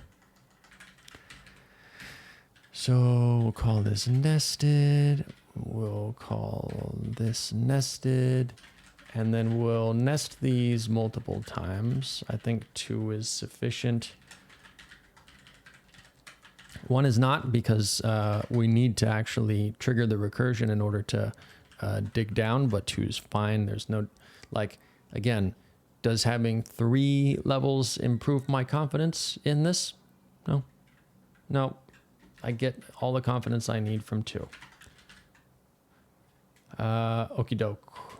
So this is going to have, presumably, the same problem. Pass not trait convertible with nested recur. Yeah, so this has the same problem with foo 2. So we just need to fix that use case. So let me jump back to this one. This was the simplest case of the problem, right? No, it was this one. So if we do this and then we grab that, we bring that down. This is our this is our scenario here. Back, jank run test.jank.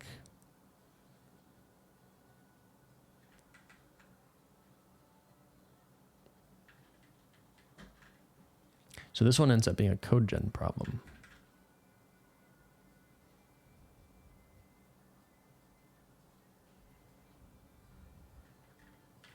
Yeah, it's wrong either way.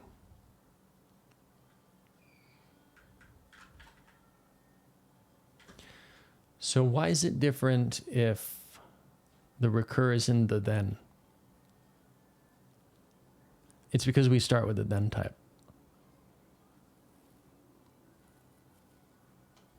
Because we start with the then type.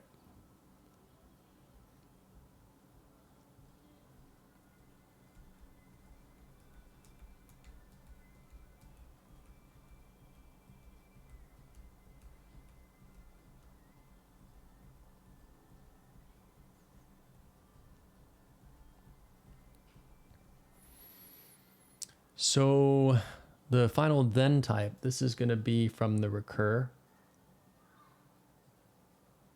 So that'll be an object ref.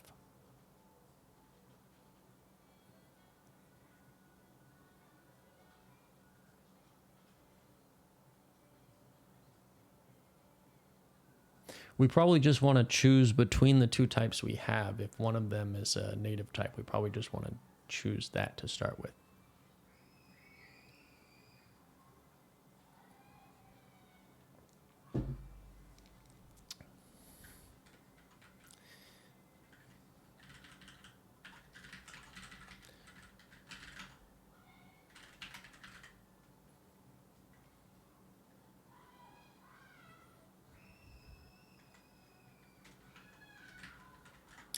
So maybe we'll do a final then type, and so this ends up being if type, and here we'll say if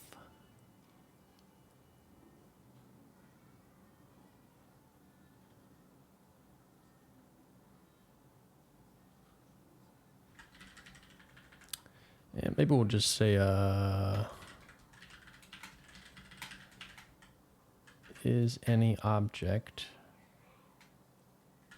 final then type, then give me the final else type.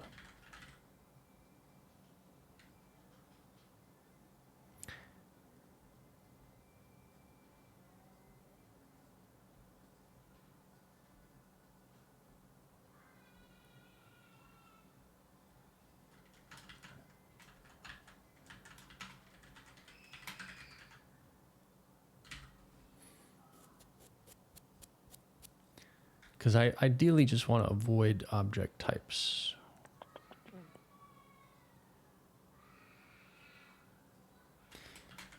I think this will work fine.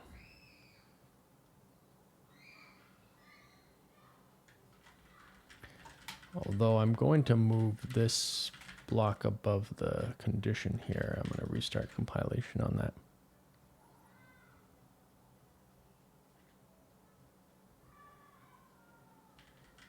I'm also going to combine that because it's annoying.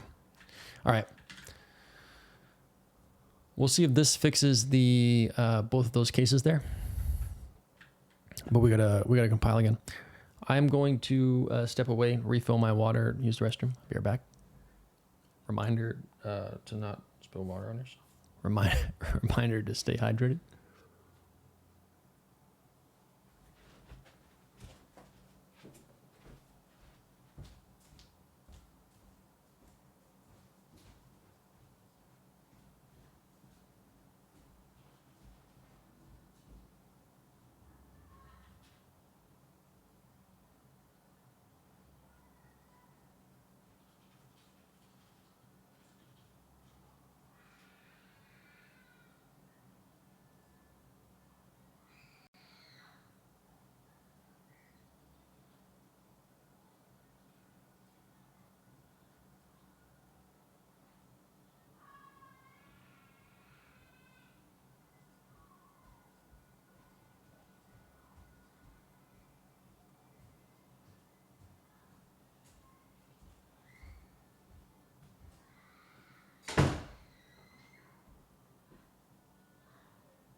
So that looped forever because we had true recur.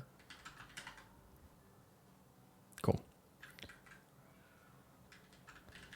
So let's just run the whole test suite now, see how we've just, so the way that this functional testing suite works is we just add those files and then jank just picks those files up. And then based on how the file's named, the test runner will know if it should fail or if it should pass or if it should throw.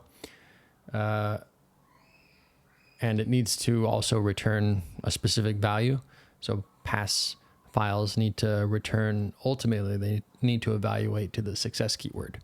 And so that's why in our test, we had ultimately at the end, we had a check to say, okay, if the two values foo1, foo2, both have the values in them that we expect them to have, then evaluate to a success. So even if analysis passes, even if code gen succeeds, if we don't end up actually evaluating to the correct value, then that will end up failing. But we did see a failure here.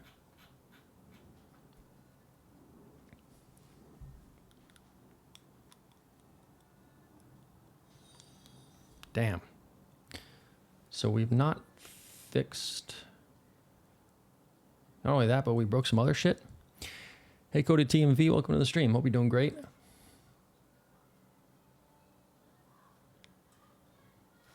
So let's just try running this guy. Jank run.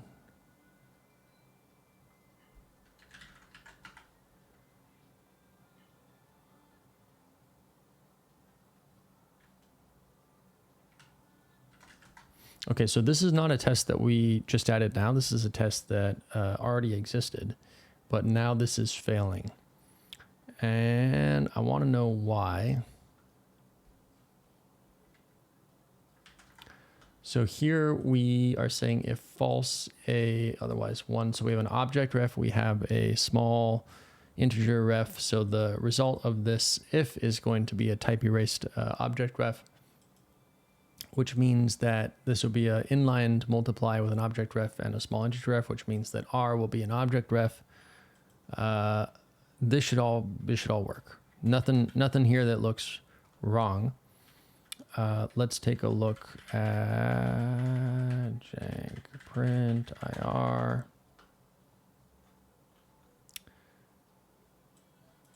Ignore that.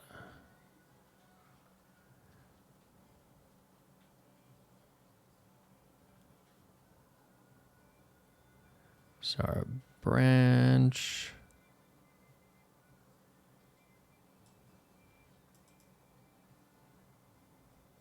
So if 0 and else 1,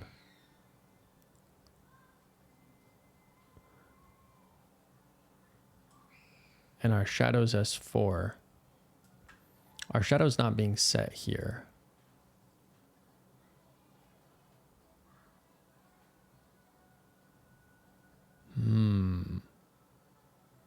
But it's being set here, S4. It's being set to V9, which is A here. Let's take a look at the code gen. So this is failing on S4 is equal to A right here. A is our parameter. S4 is a small integer ref.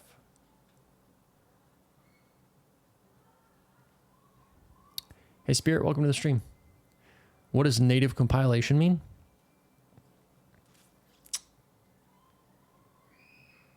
In what context? Where do you see native compilation? I forgot I just filled this up. It's very full. I would assume native compilation means compiling to a native executable via native language, as opposed to something on a virtual machine like the JVM or the common language runtime, where you found it in the definition of the jank language. Gotcha. Well, jank is a language that is on a native runtime, and so jank is implemented in, and the language itself compiles to C++. And C++ is a native language, native in the sense that it compiles down to machine code, as opposed to compiling down to some sort of bytecode for a VM or something like that. So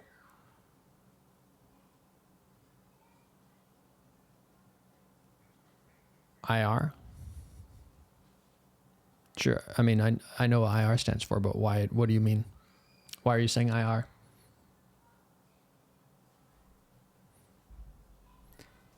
Intermediate. I mean, IR exists as a transient step on your way to the final representation. It's an intermediate means like in the middle of. It doesn't compile to IR, but from machine code, right? No, that's not what native means, and that's not what IR implies. So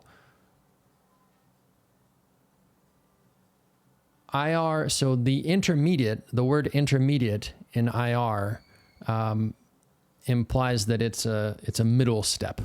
It's something that is in the middle of.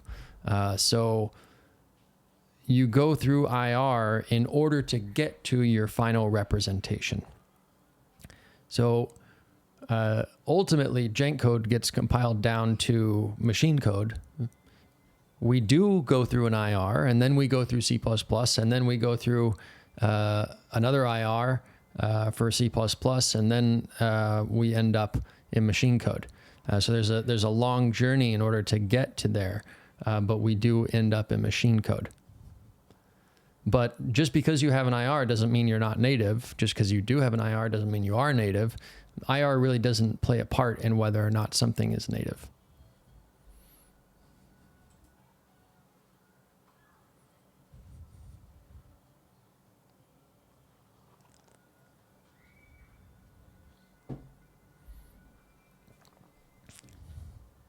Also, hey, Sorcerer. Hope you're doing great.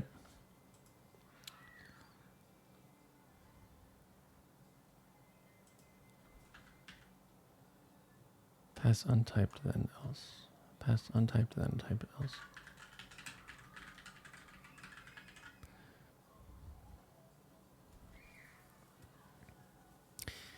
Yeah, Graal for Java can give you a native output.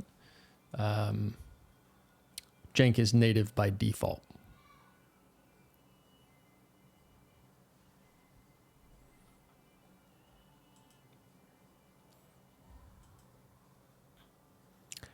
You're good, Spirit. Don't worry about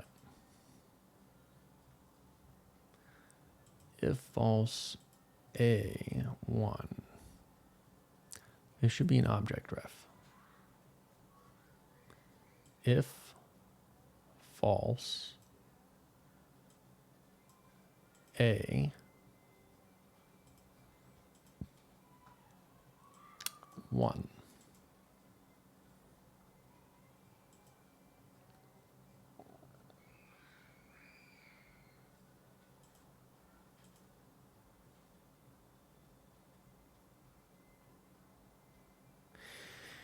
So the problem is that we start with the then, and then,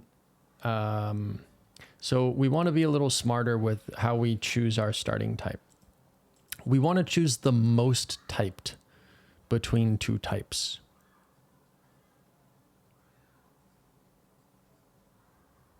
So I think we're going to want a helper for this.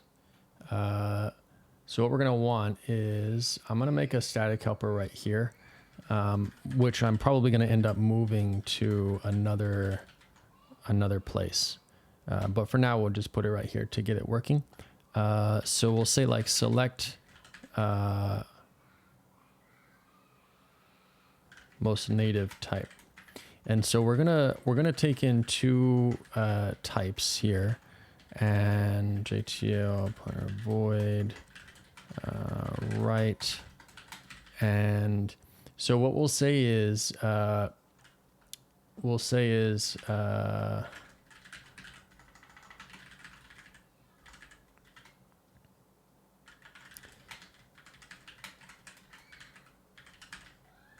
And we'll say, is any object left? And then we'll do the same thing with right. And then we'll do the same thing, except we'll replace any with typed here.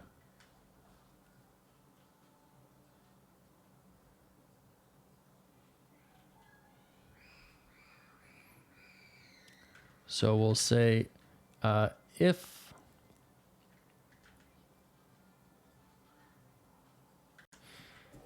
and our precedence should be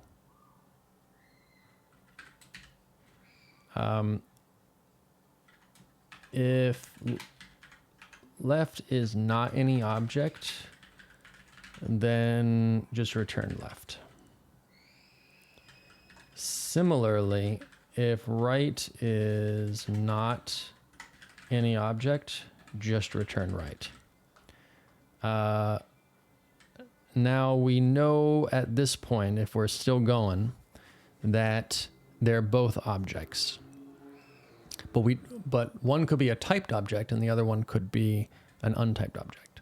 And so then we'll just say, okay, so if left is a typed object, then return left. And then finally, if right is a typed object, return right.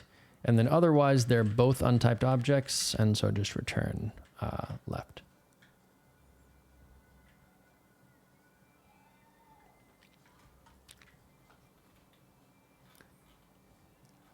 And then that'll be our starting type right here instead of this ternary. So we'll say select most native type and this.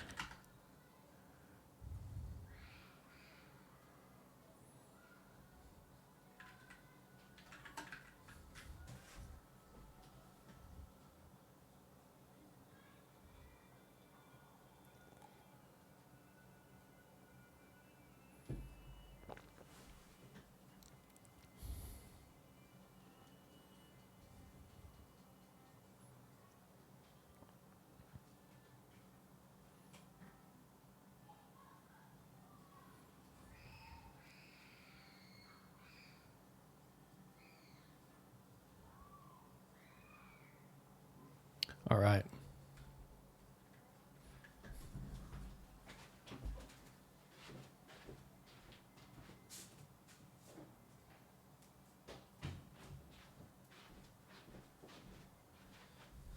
Screaming neighborhood children.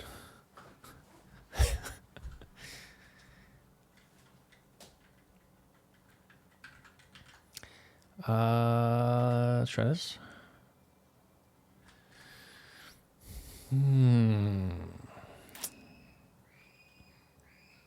Hey, Ben, chilling? How's it going? I don't want the IR, I want the code gen.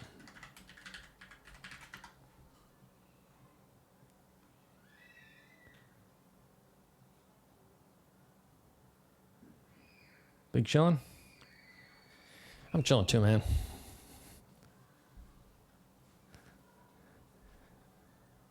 Just chilling, hacking on my favorite stuff. Got some jams going. I can't share with you guys because then my video will get muted on YouTube.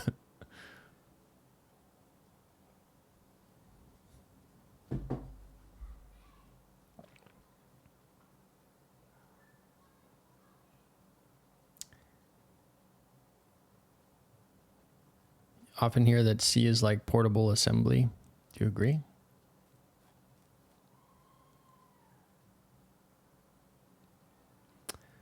C started that way, for sure. I mean, early C was not very far from assembly. I think it's certainly further these days, Ben Chilling, but I still agree that it's a very close representation. Like,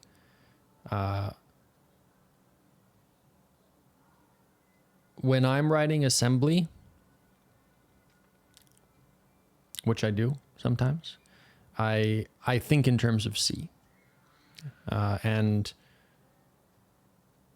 if I don't know how to write something in assembly, I will generally write it in C first, and then I will port from, I will compile it down to assembly myself, using my mind brain, and that has been incredibly effective for me. So I would say yes, I agree.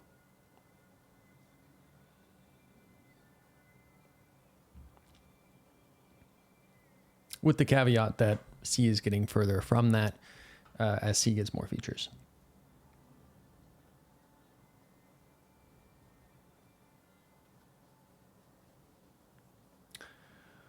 Okay, so S4 is still right. And so this is untyped then, typed else.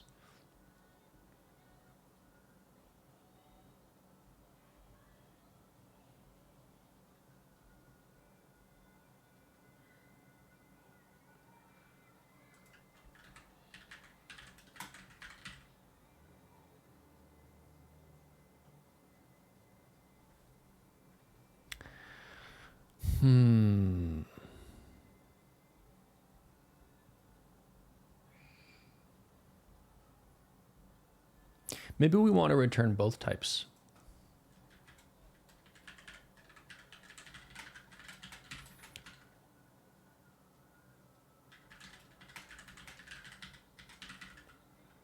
So if we do left, right, so basically we're ordering the types in terms of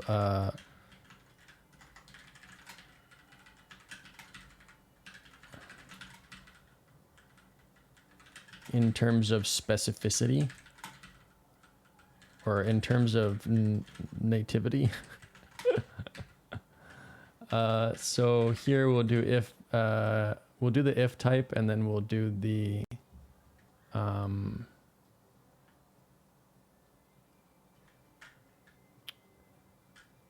chosen type, other type. And so here we'll do the chosen type, chosen one. And then here we'll do the other type.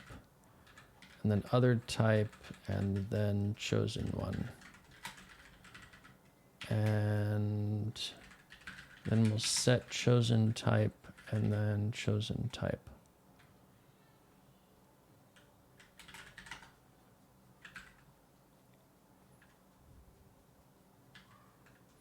Nanta Tetris is pretty cool. I definitely looked into it, and then I didn't finish it because the thing I didn't like about it was you need to do the whole thing in someone else's software, and I just didn't like that.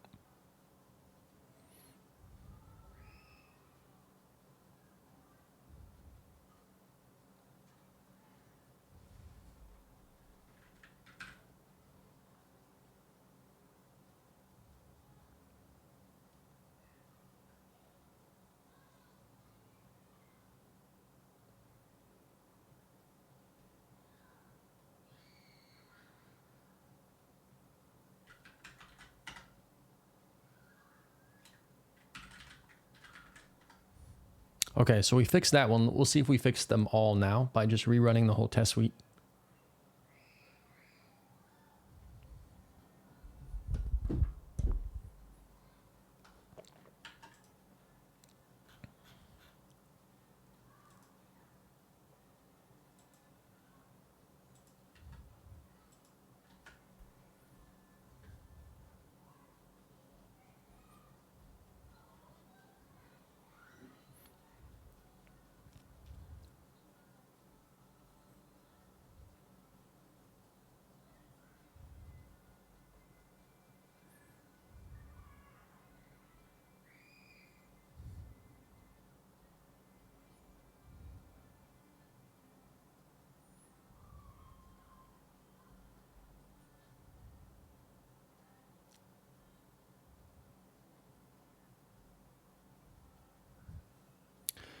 Ben Chilling, have you read much like handwritten assembly? And I say handwritten assembly because it's very different to look at handwritten assembly versus versus the assembly that's generated by like a compiler, for example. Very different. Handful of pages.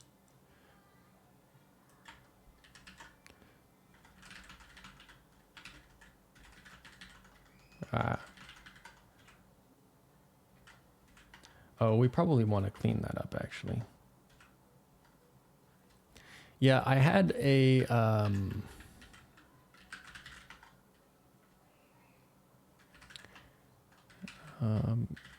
J toy box.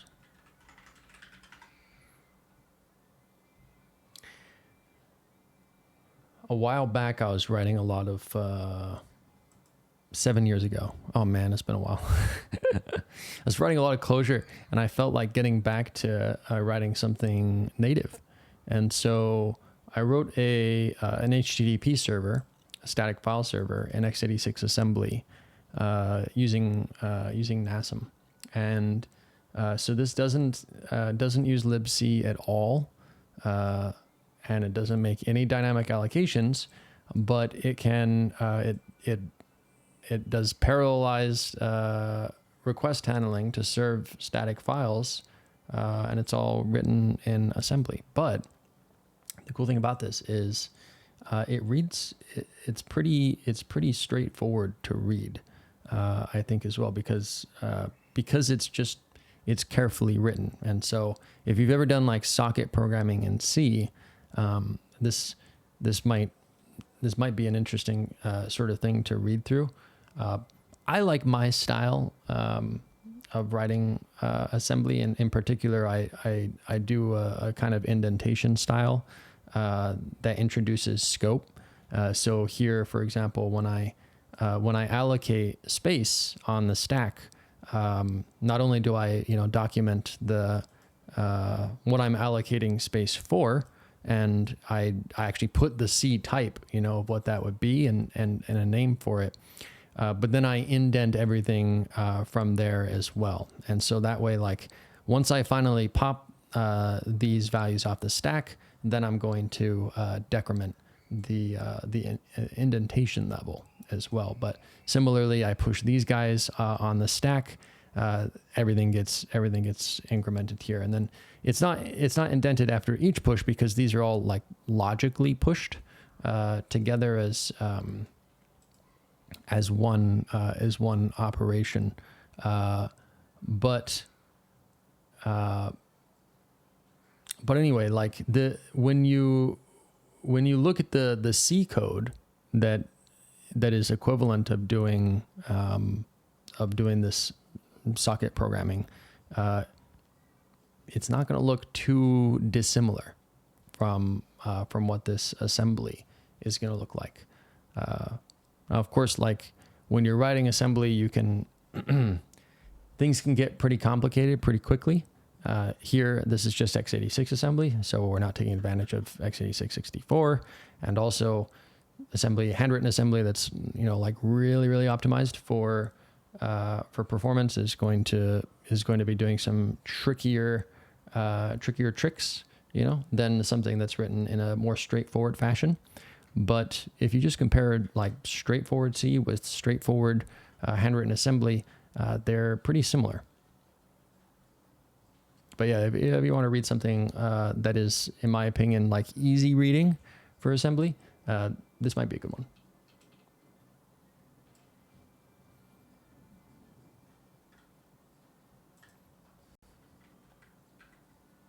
Okay, so everything works here. We just need to clean this up and maybe add some comments. So cp util, I'm gonna move this guy into here.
Okay. And there we go. And then resolve tail expression. Do we want to keep that in here? I think we do. So this,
okay.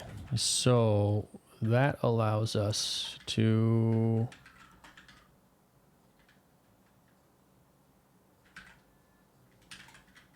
mark that one as done. Nice. That's a long-standing jank issue. Oh, I'm pleased to have that one done. This is one that shows up. This one that shows up pretty often as well.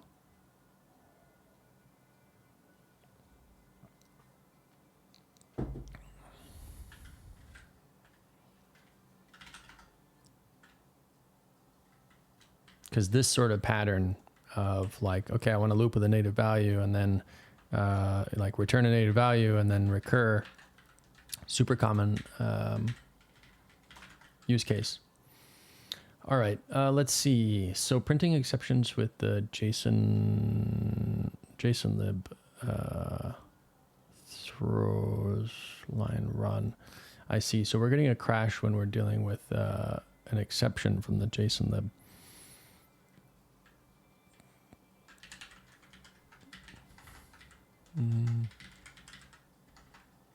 So CLI.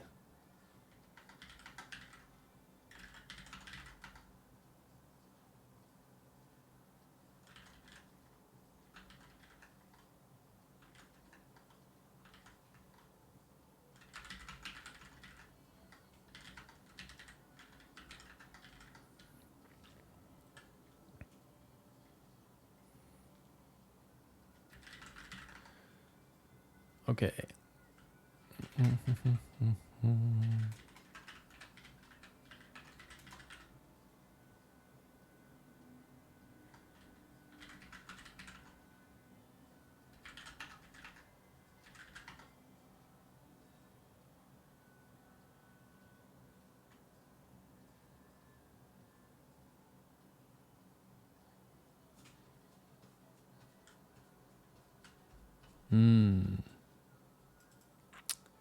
This is something that we should change.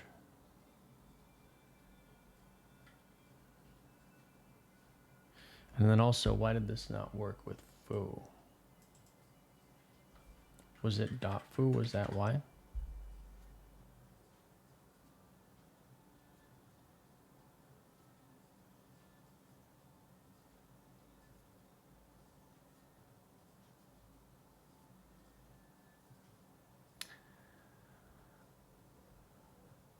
Yeah, I don't remember.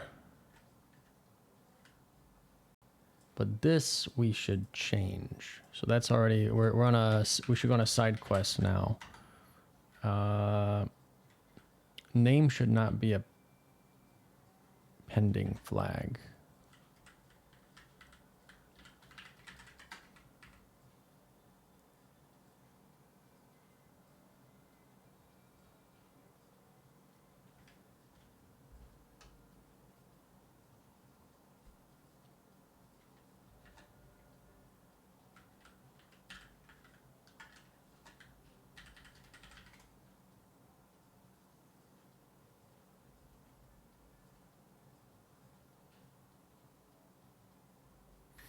Hmm.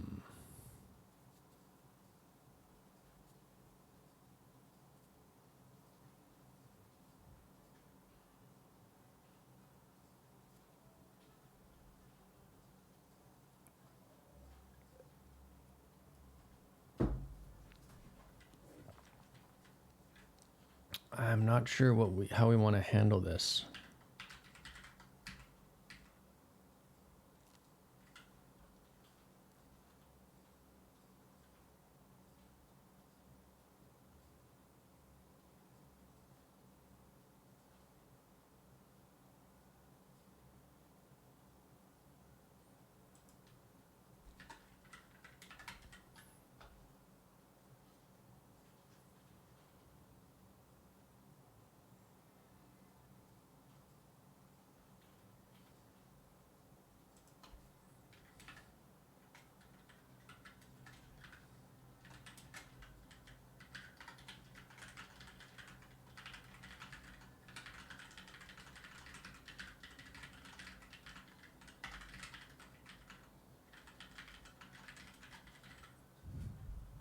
Hey, Johnny, welcome. Congrats.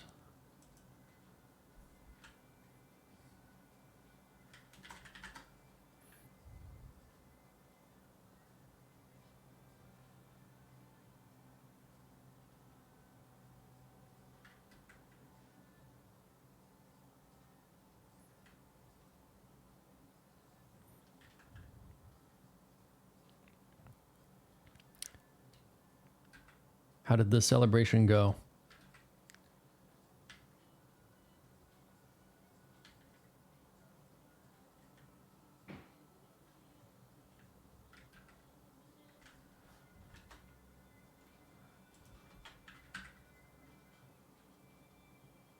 Bachelor celebration, 2.5 hours in. I see. So it's got to be like past midnight, and you're probably wasted then, right?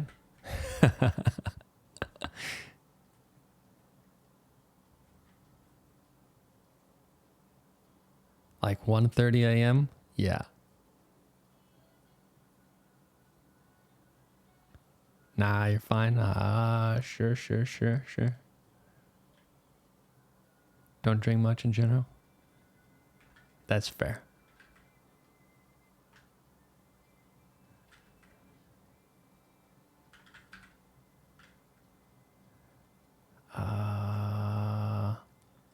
Okay, so that should fix this warning.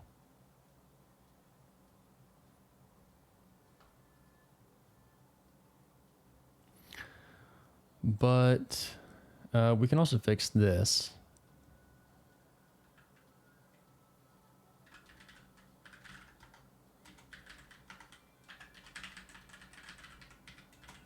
Okay, that's that fixed. What's going on? What's going on here though?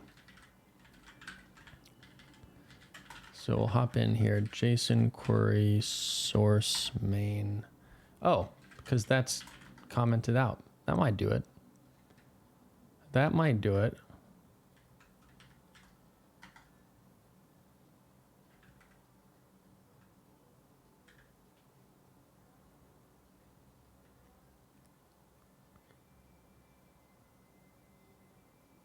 Yeah.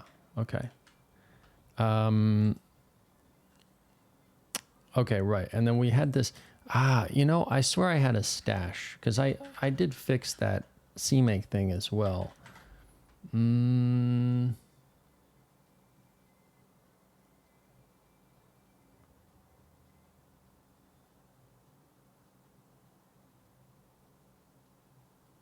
Where did that go?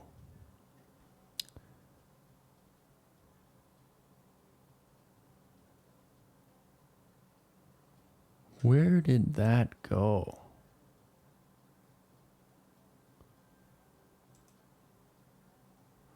I thought I had everything on this branch.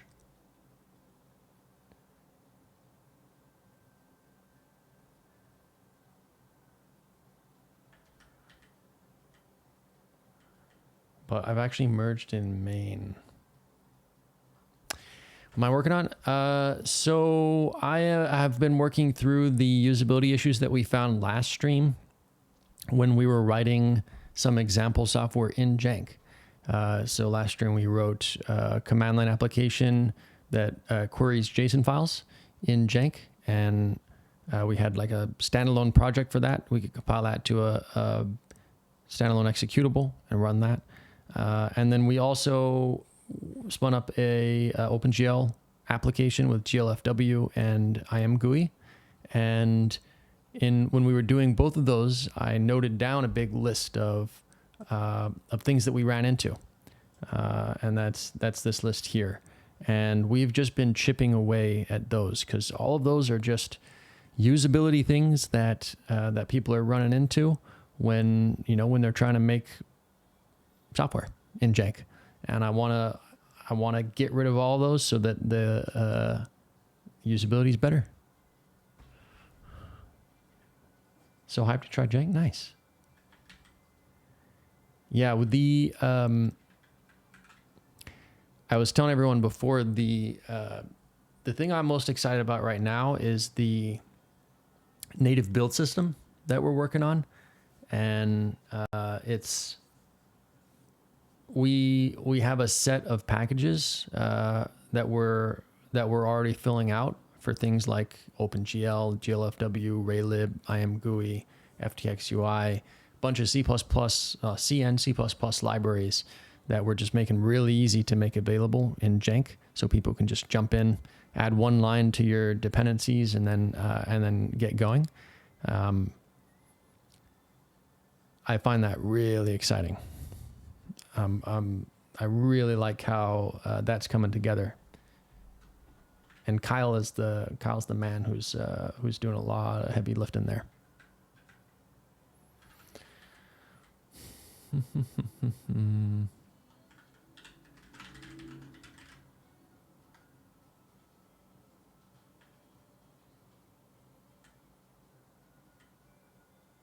Have I tried Zig? Are you asking me, Ben Chilling, or are you asking Johnny?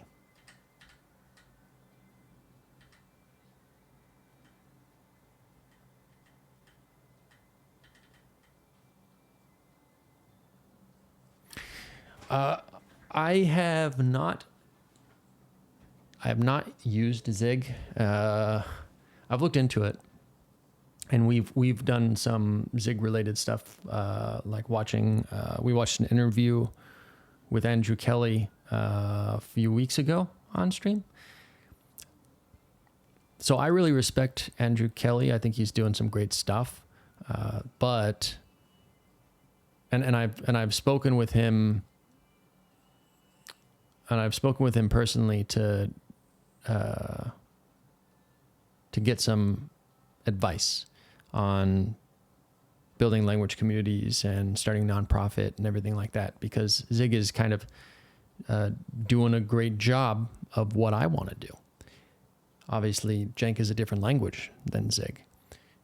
But in terms of Zig as a language, it's not actually like the type of language that I think I want to use.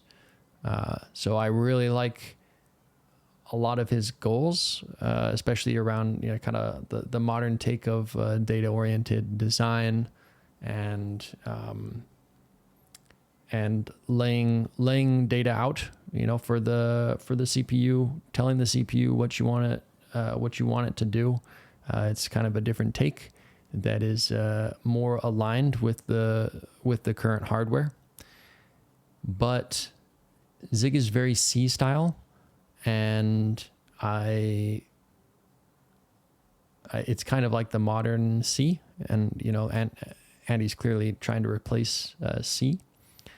Whereas my brain just tends to work better with the C++ style, and so the modern side of that would be like Rust instead. And I really like Rust, and I have used Rust a lot. Shipped software, quite a bit of software in Rust. So I really like what Andrew's doing with the things like the Zig build system, portable builds, and overall design. but it's also not quite my language, you know? It's not quite for me.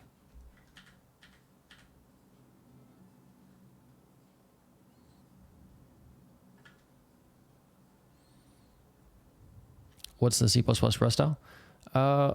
Well, I mean, if you just compare C and C++, right? Reference counting has nothing to do with it. Like, basically nothing in C++ is reference counted, right? But the biggest differences that you get between C and C++ are one, resource management. I mean, yeah, shared pointers reference counted, but that's one, like that's one thing in a monstrous language. But the biggest differences between C++ and C are resource management. So C++ has RAII, resource acquisition. Acquisition is initialization. Basically, it means you rely on your destructors to clean up your memory for you. You don't use malloc and free directly or new and delete directly, and instead you tie an object's you tie resources to object lifetimes. Shared pointer is one way you could do that, but so are just stack allocated objects or unique pointer or other forms of smart pointers. That's the first one. The second one would be the type system. So C++ has a much richer type system than C, and that opens the door for type-rich programming, parametric polymorphism, template metaprogramming, and there's a ton of work that can be done at compile time. Now Zig does some of this with its comp time stuff, but which is cool, which is very cool, but it's not quite the same as having the type-rich programming that C++ has. And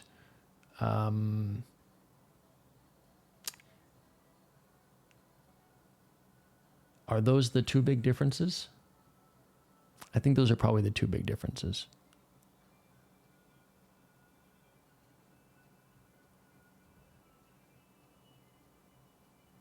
Classes?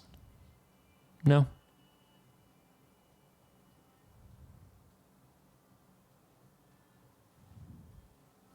I disagree. I don't have a single class in the entire jank code base. It's all C++. So it's to me not an important aspect of C++.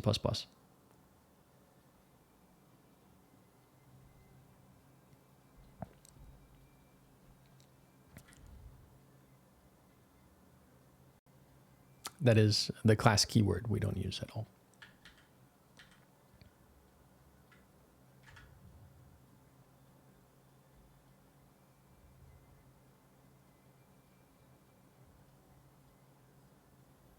You pass around struct pointers then? All functions?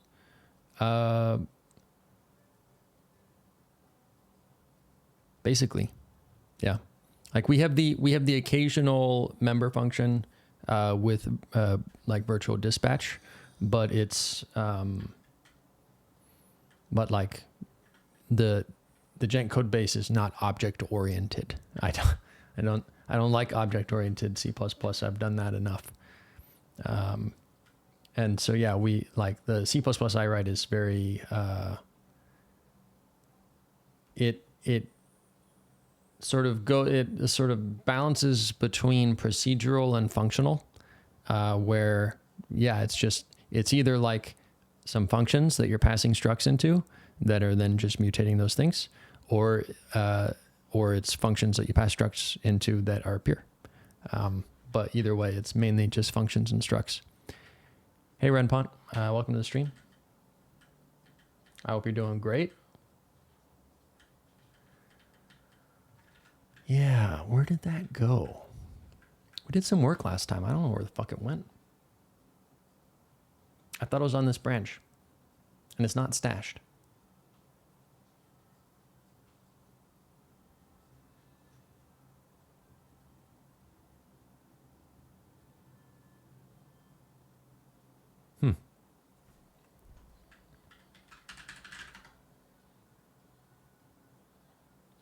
Maybe I'm tripping. Either way, push this just to be safe.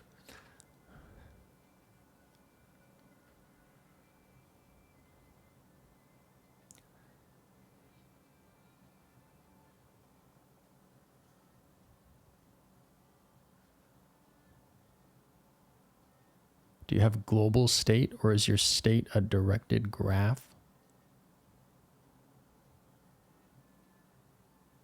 That's an odd question. Sure, I have global state.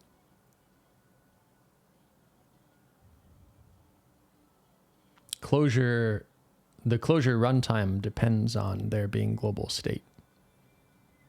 So things like interning keywords, that's global state.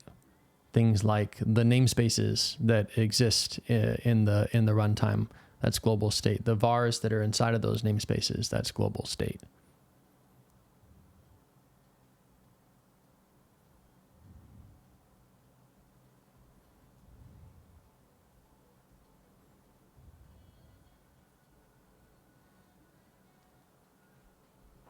Okay, so I guess we're just gonna fix this one again. Guess we're gonna fix it again. So let me see. Yeah, so the problem here was void. The problem here was void.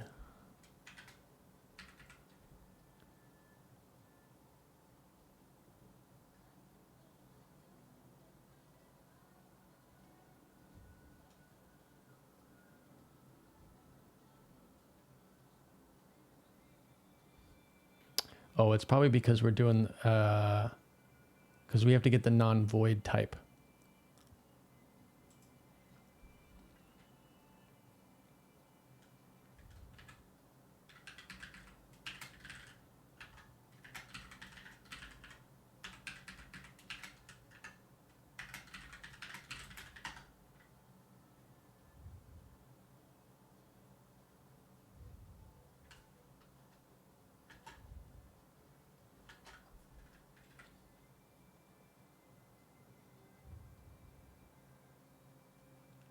Yeah, C++ does have a lot of features.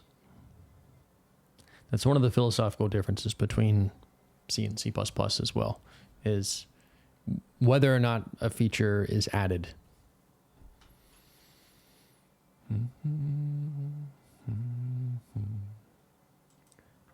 50.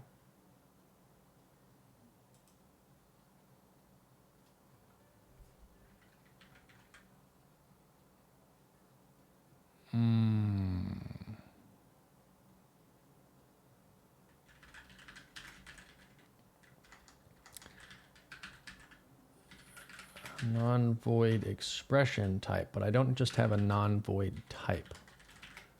So let me do that.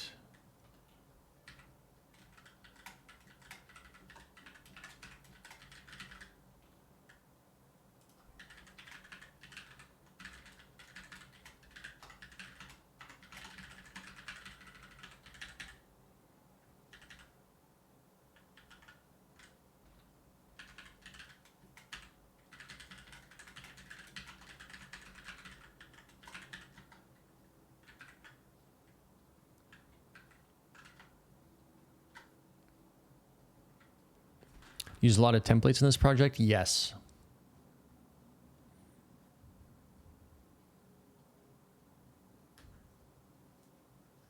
Yeah, I take full advantage of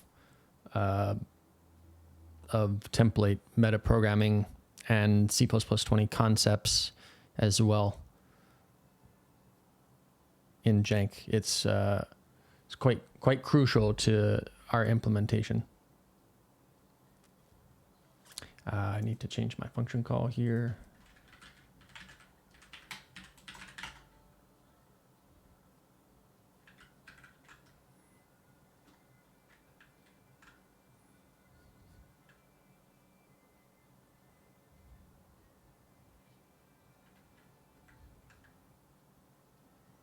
Concept is similar to traits. Yeah. Yeah. So traits were kind of an idiom in C++ template metaprogramming, whereas concepts are an official language feature. And so concepts just have better first class support, better error messages, and a cleaner syntax. And concepts are better integrated into the language. So now you can do things like, so let's take our math functions, for example, which get inlined. We have concepts here for, and these actually just use legacy style traits, but they have logic. So a primitive number for some template type T. Primitive number is either an integral or a floating point. And then we have a trait for, and this is actually a concept for whether or not something is object-like. And then if it's valid boxed math, then it's these types. And so you can have a template. So this is the add function. And this, when you do a plus in Clojure, we inline that to just be a C++ call to this add function, which has a few different overloads. But it's a template. And this template is based on the left-hand type, the right-hand type. And then we have this requires clause here. And so we can say, okay, so we require that L is not a primitive number and that R is not a primitive number. And so that means that we're only going to get into this template if we know that we're working with boxed math. But we'll have a different template down here where, okay, if L is a primitive number, then we'll get into here. And so R is not going to be primitive here, because if R is primitive, we get into here. And if L and R are both primitive, then we're going to get into here. And of course, the implementation of this one is much simpler because we have two primitive types. And so we can actually just generate an L plus R, which is then just going to be inlined like crazy. It all goes away. Yeah, I mean, templates are a huge aspect here to the way that this whole thing is implemented, as well as like these if const expression is compile time branching based on the types that we're working with for the template instantiations, and concepts as well as requires play a big role in here. We don't like this could be implemented without requires and concepts, but it would just be a lot messier in terms of using traits for template metaprogramming. And SFINAE, which is substitution failure, is not an error. SFINAE. C++ and its acronyms.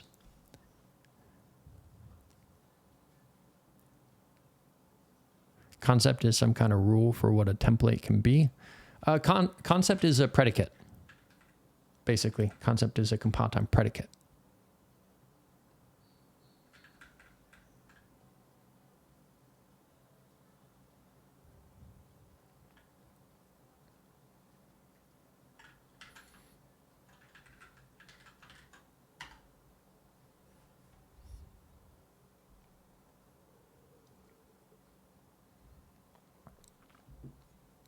Cool. Okay, fix that bug.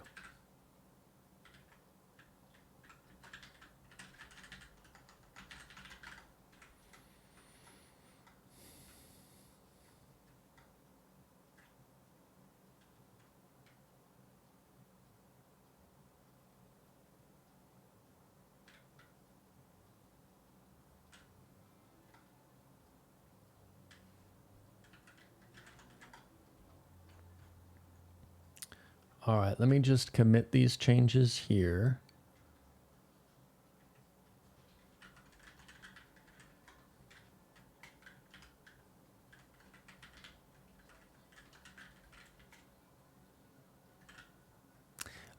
Before I commit this, we are going to need a test for this new stuff. So we have, this is a problem when we have test jank form if, nope, test jank cpp if.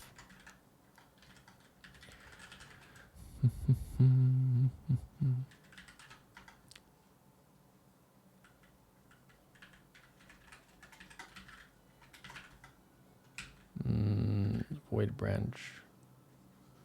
This is a void branch if false.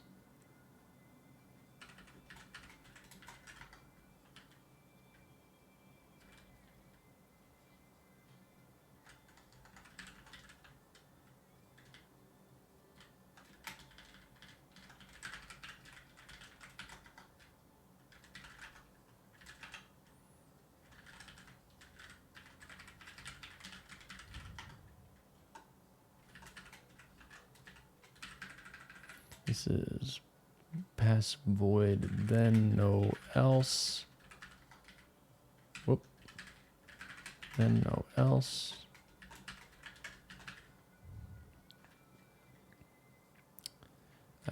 No else. This is and else.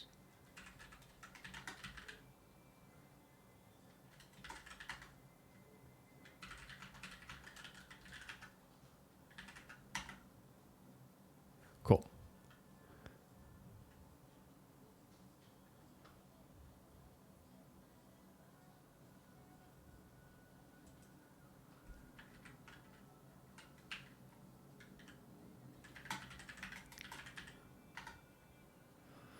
So let me just undo my change and verify that our test that we just wrote actually fails.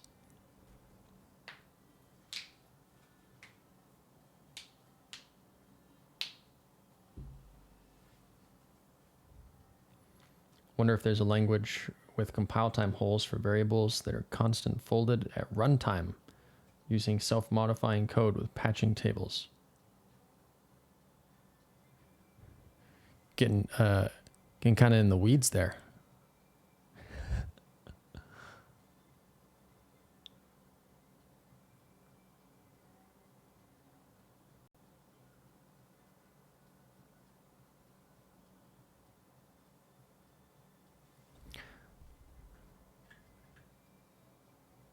Okay. So let's see. Yes. Okay, this fails. Perfect. So let's bring that back in.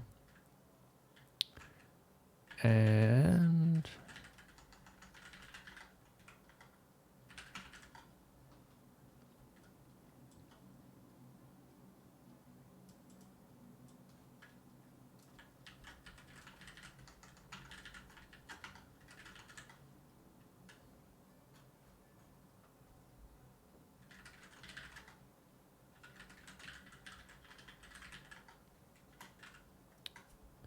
okay, and now we can. So what we were actually looking into was we need a test for that. Okay, done.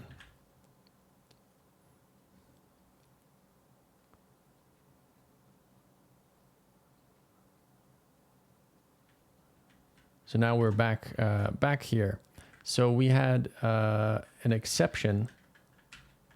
I think we have that open here, don't we? Yeah.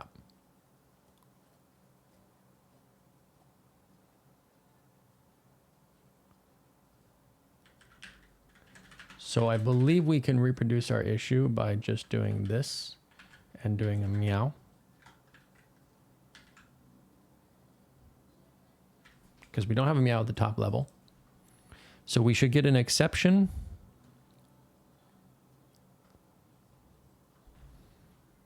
And then a crash.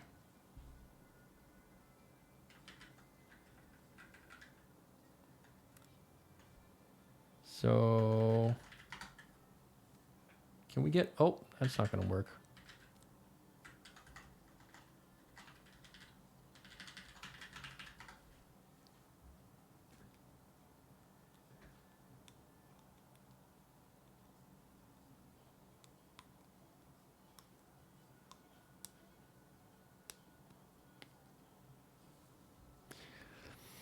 Dependent types like concepts, we use runtime information as well.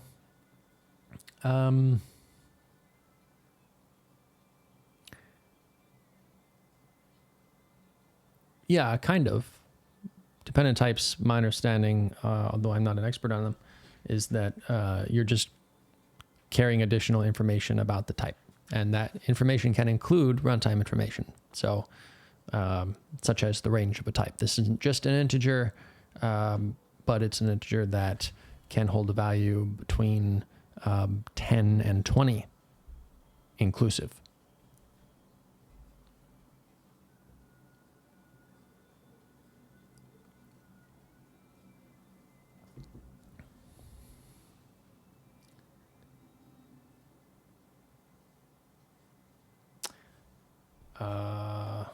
Right. Okay, so this crashes, and what I wanted to do was I wanted to just grab all that.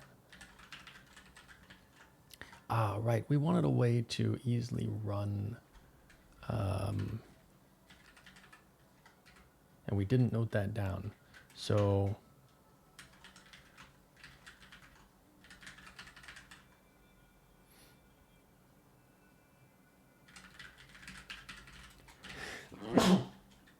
excuse me.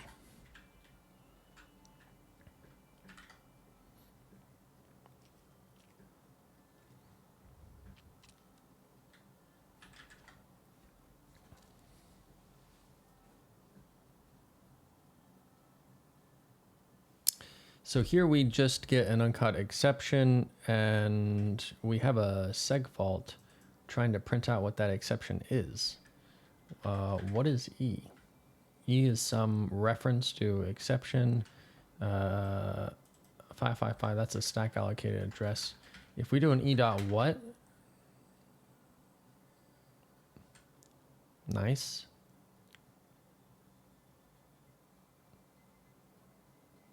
Okay, so let's catch throw and then try again.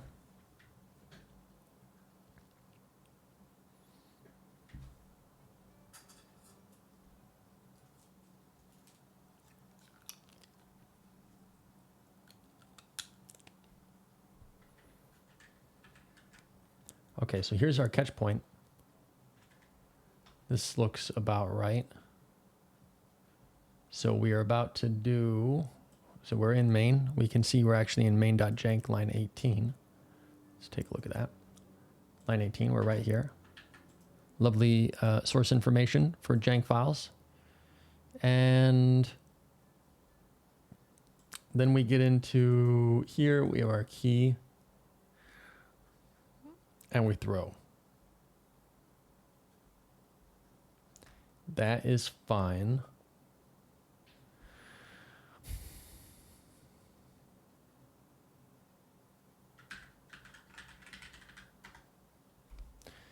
Now we should get into,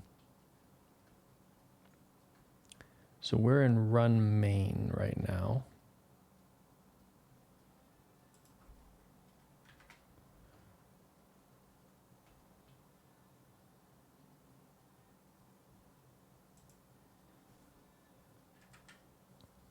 This has a jank try, and then a print exception and return.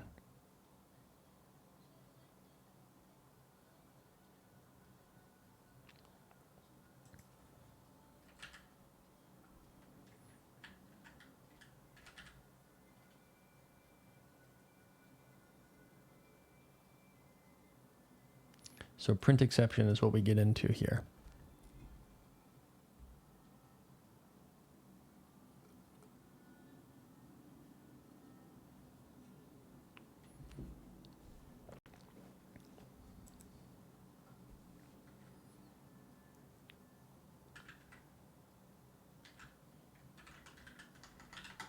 So if we break at print exception and continue. So here we are. We have not seg faulted yet. We have this E. We don't have any info on it. We can't call what on it. Now, if we try to step forward through this, we're going to crash. Why? And also, does this relate to JIT compilation? Or does this work with AOT? Or does this also crash in the same way with AOT compilation? So if we do a target debug JSON query with resources foo and meow. So this works fine when we AOT compile. We end up just saying, okay, we have an uncaught exception. The key meow is not found. And then we have a stack trace saying exactly where the error happened, what we were doing. So this is exactly what I would expect. in this case.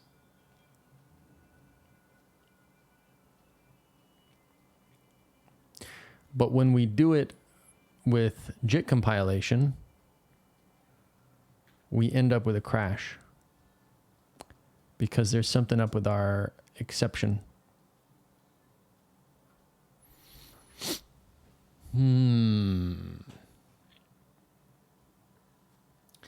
Now, this JSON lib is a header-only lib, which means that we can rule out issues like, we can rule out ABI issues that are introduced by using a different standard library or even different version of the same compiler, anything like that.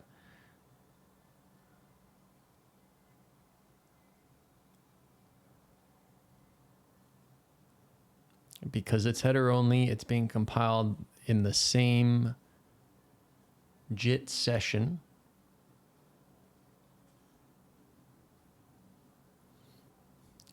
So why does it matter?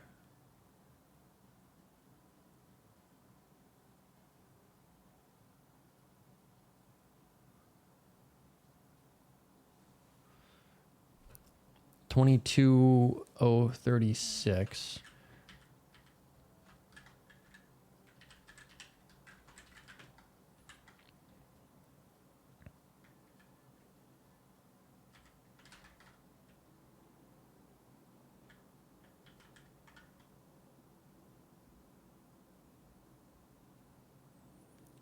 What does JSON throw do? I think maybe we need to jump into this source code.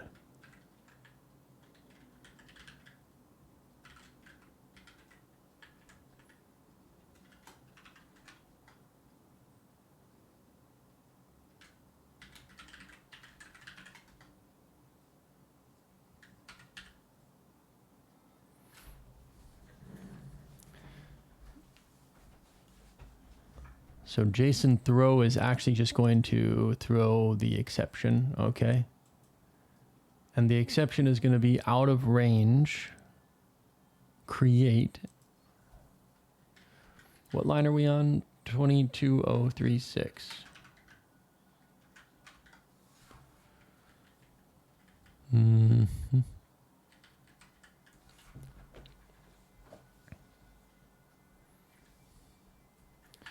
All right, I can't actually jump to out of range in a very helpful way.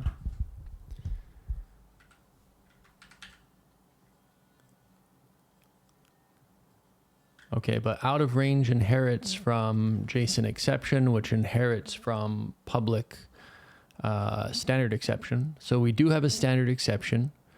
We do override what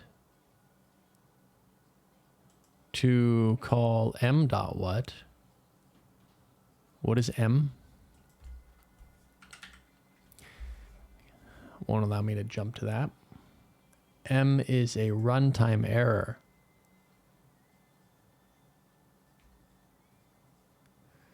So we store a runtime error as part of our JSON error,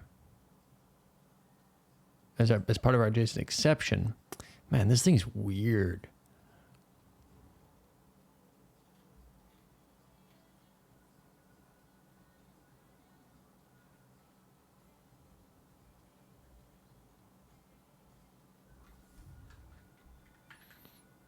And out of range is just the same.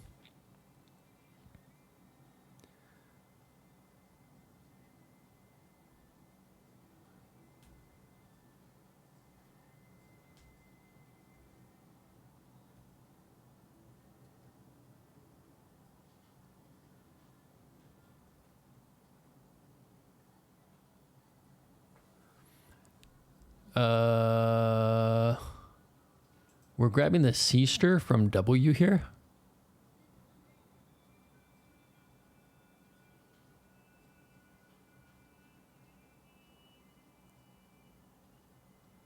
And we're hanging on to that.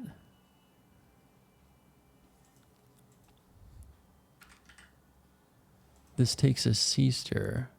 What arg?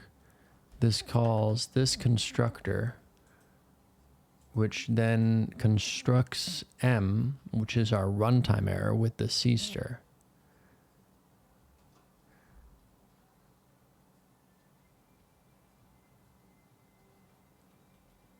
Okay, so the constructor of M is going to copy that C-stir.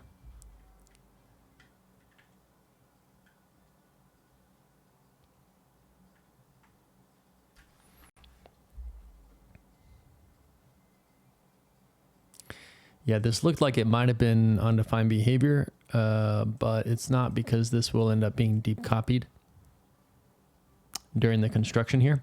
So it is deep copied before we return.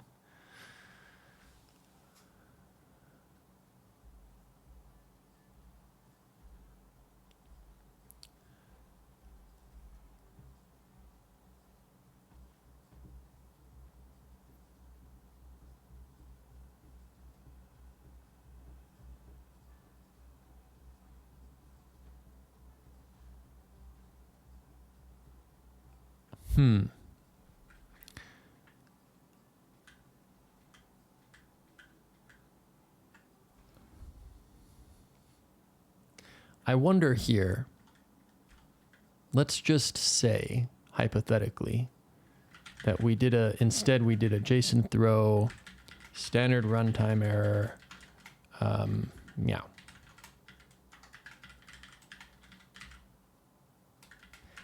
And that's going to format this file when I save. Do I really want to do that? No.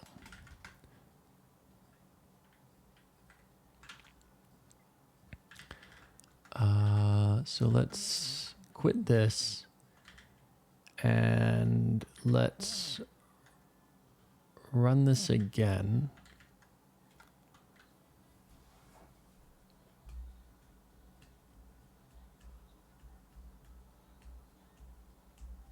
Okay, still crashes. So it's not to do with the exception that we're throwing. I'll just run this.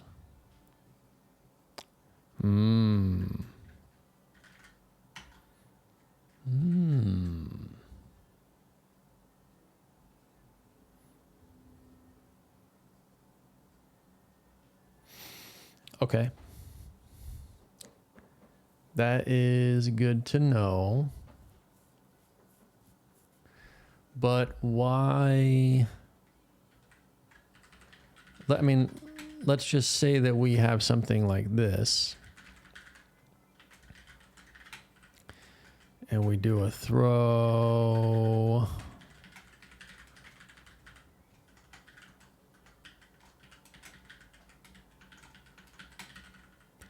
And so here, instead of calling this, we just call throw, please.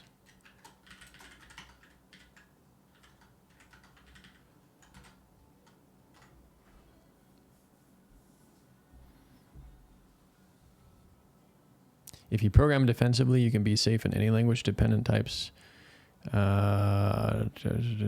Check correctness. I mean, if you program defensively, you could theoretically be safe in any language. Theoretically, Ben Chilling. But in practice, the list of CVEs that we see for C software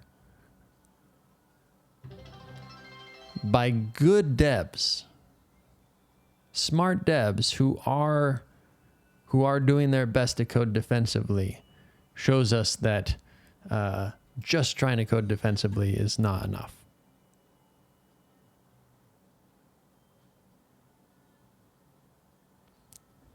(613 4831). Welcome to the stream. Hope you're doing great.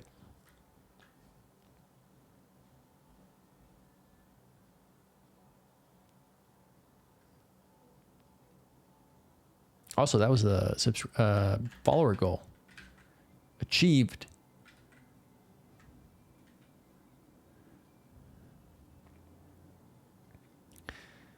So here's the thing. If I throw the exception just from a function here, then it is caught no problem. We complain that we have an uncaught exception. And I'm throwing a runtime error. But if I throw a runtime error here, oh, brother, that's some different shit, apparently. Oh, this is an uppercase meow. That's why. That's why. That's why. I don't actually think that's why.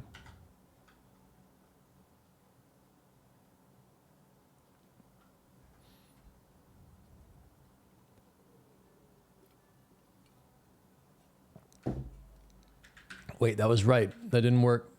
Yeah, it's because I still calling the old one. So there's something going on with this JSON lib that is affecting the ability to throw exceptions properly. So it's entirely possible that this is a Clang bug, especially since this is all C++ code, right? So like this is 22,000 lines of C++ code. It's actually 25,000 lines of C++ code that is part of this JSON library that we're just including. And the exception is happening in there. And then that is then causing us to not be able to catch it properly. So this very much smells like a Clang or LLVM bug. But we kind of need to get to the bottom of it. Because this is something that needs to work. A Clang LLVM bug? Yeah, man. I've had so many of these. It wouldn't be the first or the second or the 10th. There have been a lot. Jank is using Clang and LLVM really in a way that nobody else is using right now.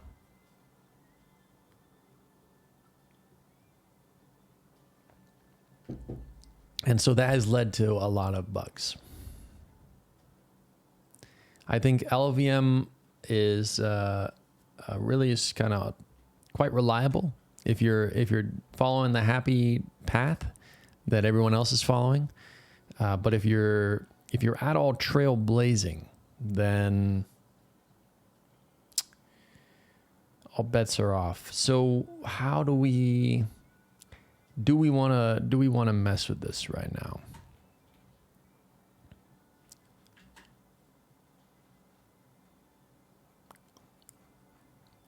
Do we want to mess with this right now?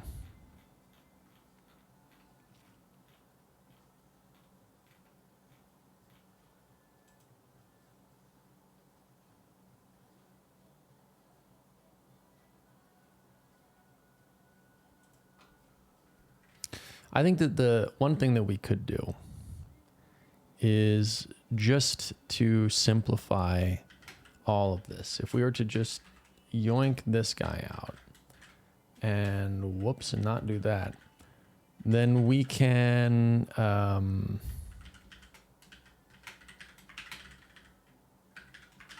do this. Answer is always yes. Answer to what? Yes. Oh, okay.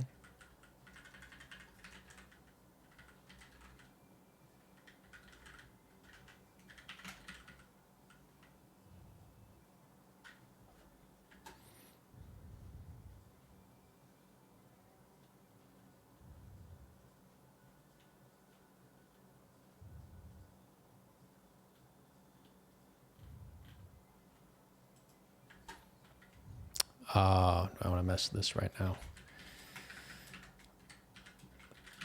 I don't know if that's true, but I see where you're coming from.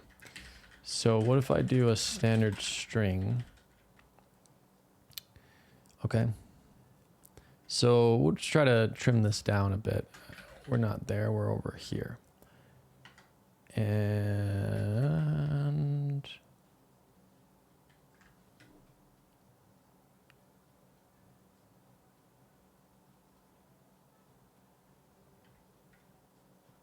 so this still crashes, which is good, because it means it's not related to any of this other jank stuff that we're doing. So what I'm going to do is I'm going to eliminate everything else and just say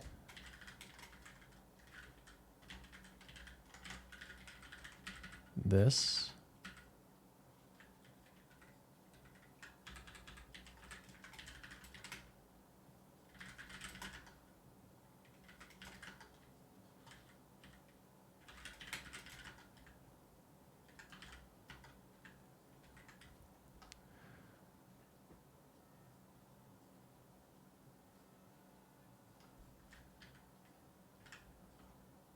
Ooh. And then it works. Okay. Okay. Now we undo. What did we do? Probably not that. Maybe this?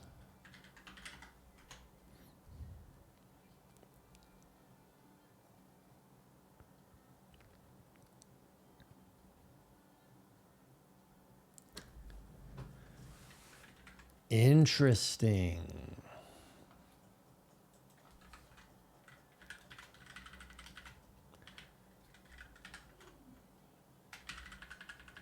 So if we pull this guy out,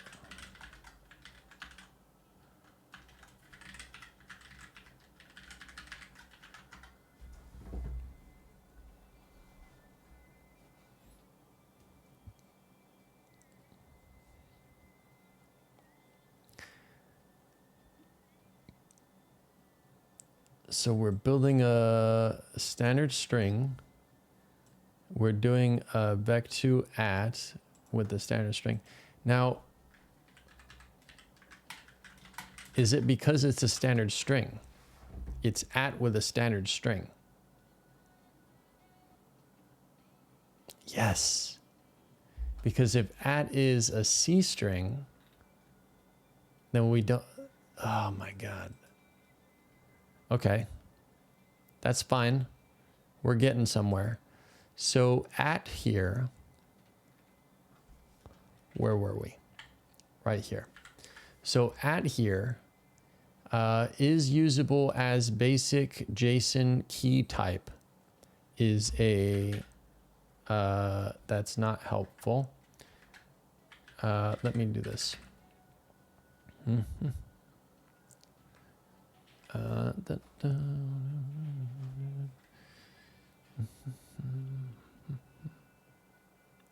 So is usable as key type checks. Wow.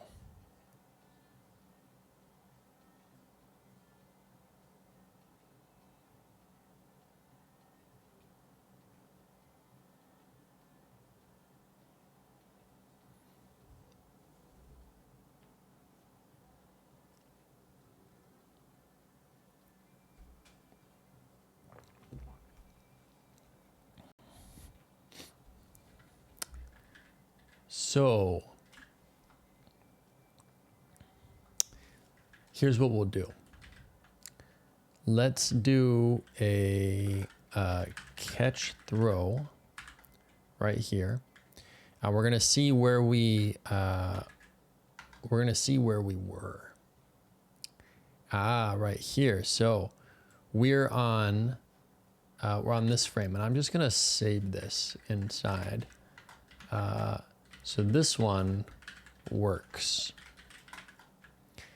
And instead,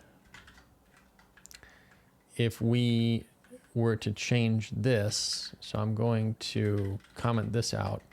If we're constructing a standard string instead.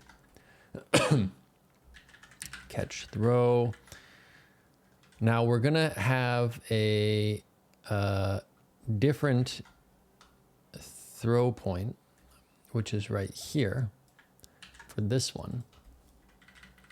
Oh man, this is some in the weeds shit, chat. This is some in the weeds shit.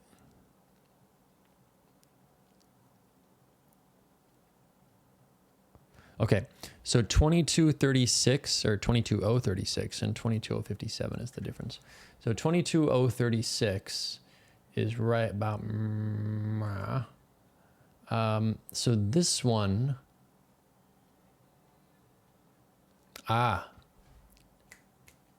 Check it. This guy, 22036, at is not a template. And then the other one, 22036 is the one that crashes. So 22036, wait.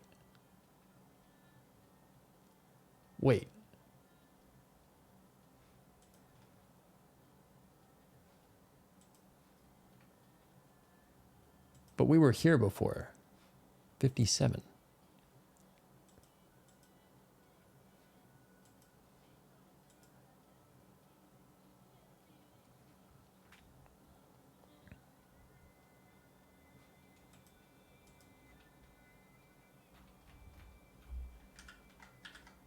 Hold on, I gotta make sense of this. So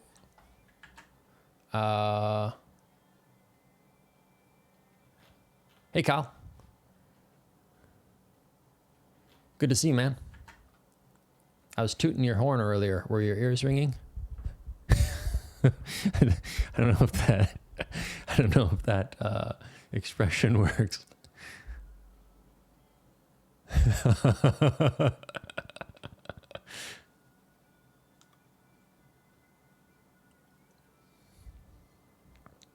I was talking about the build system that we've been working on, and the Commons repo, all the cool shit we got going on. Yeah, right now though, this is pretty crazy. So we have returning back to that JSON lib that we were looking at last week. You had suggested this swap member instead, because we were looking into like using this effectively, and we were doing a contains check before we did the .at, so that way we didn't throw. And the problem that we were seeing was that when we were throwing, so first off, we just didn't want to throw, but the problem that we were seeing is when we were throwing from the .at, it was crashing. And so I'm looking into why that is crashing. And what I found is if I do a .at with a CSTR, it doesn't crash. We get the exception back just fine. And we get, we print the stack trace. We say there's an uncaught exception. Everything works as normal.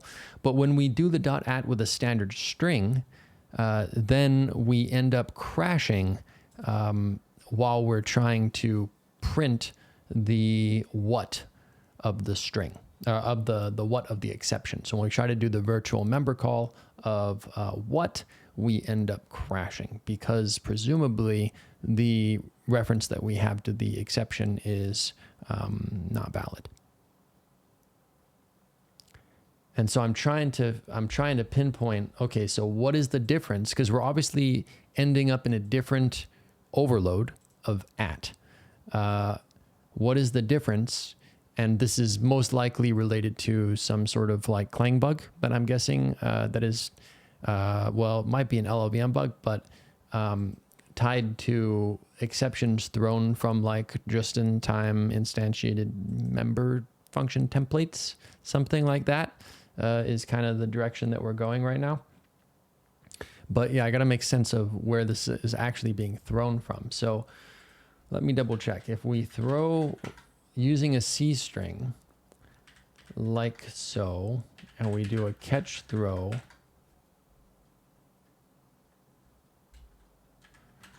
then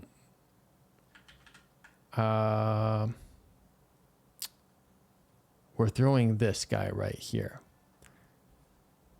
So let me change this to go back to what it was, because we realized that it's not actually the exception type that is the problem. So catch throw, run.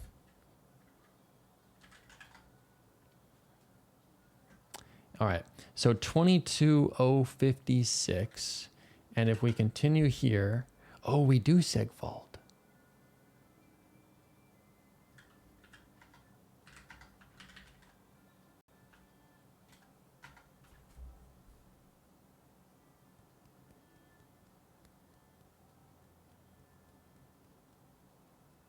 We do segfault. So was there actually a difference here with the exception type that we are throwing? If we just throw a runtime error like so, and we try the same thing,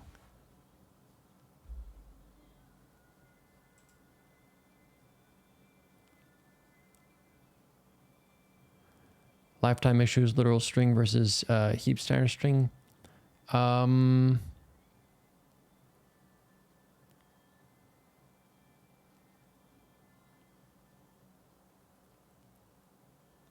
Maybe. Yeah, like maybe with this construction, like maybe it has to do with a lifetime issue, undefined behavior from that, or maybe it has to do with like this out of range exception. I was looking into it, is a custom exception that is doing some weird shit. Okay, so if I just throw a runtime error, okay, so it's not about throwing a standard string versus throwing a C string. The difference there was because I had patched the JSON lib to throw a different exception only in this overload. And if I end up throwing a different type, then we end up in a different overload. We don't have the patched throw, and so we end up with a problem. So the problem is that throwing this works. Throwing this works. Throwing this does not work. So let's this doesn't make sense anymore. Okay, so why does this not, this is a ton of shit here. So can we simplify this down? So JSON throw, we verified, does nothing aside from throw. So I'm just going to remove that from the equation, and we are going to throw. Now, create on this guy, that's not helpful. Let me jump to where this actually is. Takes a ref2 const standard string, and it takes a basic JSON context, which is some type.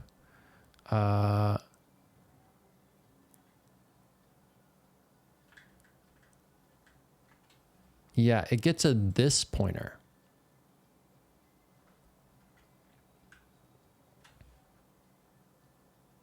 It gets a this pointer. Okay, so here's what we're going to do. We're going to grab all this. We're just going to do an empty string, and then it takes a this pointer. Interesting. And also we end up calling this create, which creates, well, the other thing is I looked into this whole CSTR bit here to see if there are lifetime issues there, but the odd thing is that out of range actually composes a runtime error. So out of range inherits from standard exception, but it also composes a standard runtime error, and it uses that to store the message. I don't know. I don't know what's up with that. Some weird shit going on.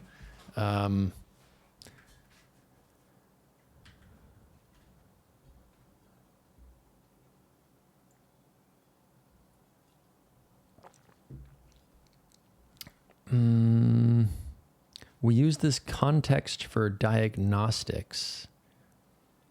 Okay, I'm gonna like skip this factory function, and I'm just going to create I'm just gonna create one of these like so, and we're gonna try throwing this. That rules out the whole this pointer diagnostics, everything like that. Okay, still crashes. So we know it's not the factory function. It's just something to do with this out of range.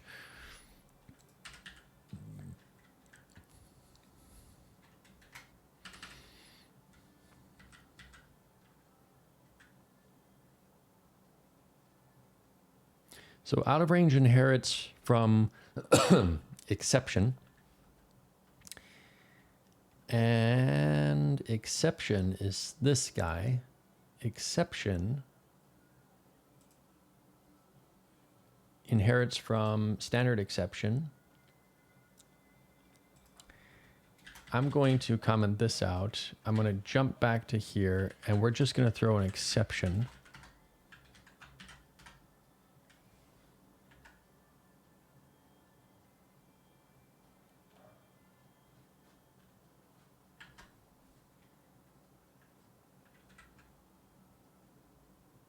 Okay, so the exception type still has the same problem.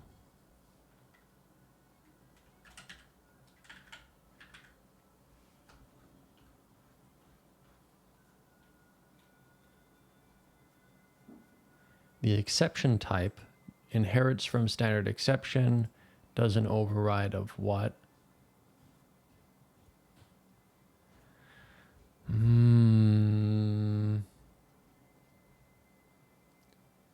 The constructor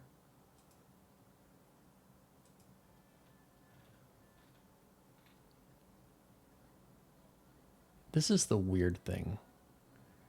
The fact that we compose this runtime error. What if like this is just a string?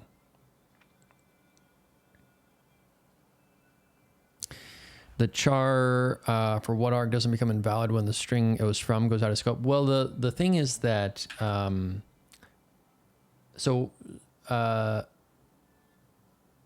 you're talking about in the out of range constructor right here, presumably. So this is fine because the construction happens before we return, and W is still in scope. And the construction is then going to construct the runtime error with this CSTR, and that runtime error is then going to copy the CSTR to take ownership of it. So I don't think that there's a lifetime issue here. But it is very odd that we are composing a runtime error here. So I'm going to change this to a standard string, and then I'm going to change what to just return the standard string. We're going to see if there are any other compilation issues that we need to deal with here.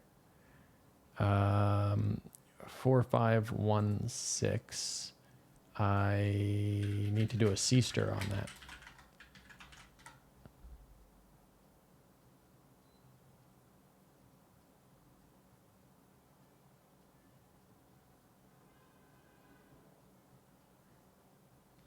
Okay, so it still crashes.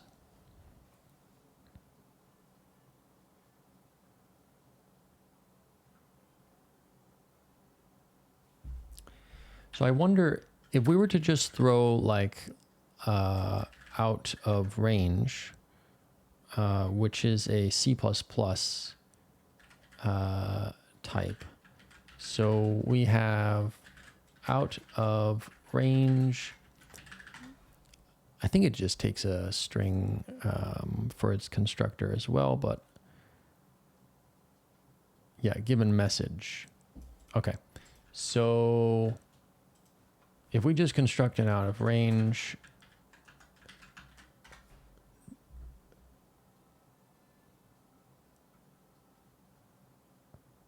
uncaught exception.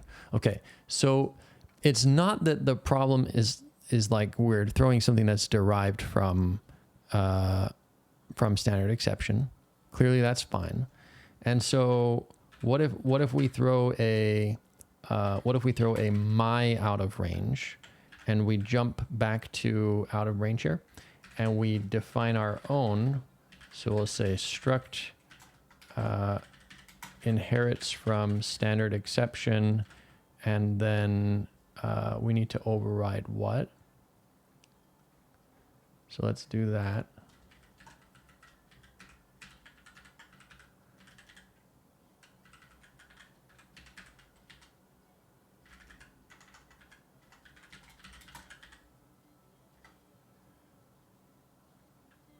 So this should work as well. Did I throw that? Yes.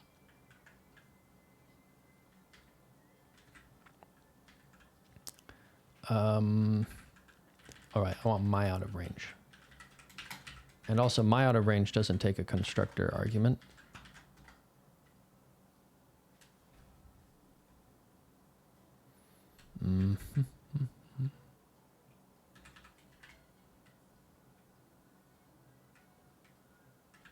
What's the problem?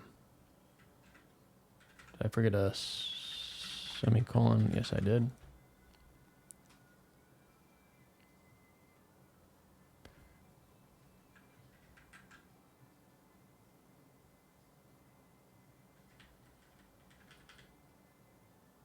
I can't throw my out of range because are we in some sort of namespace or something?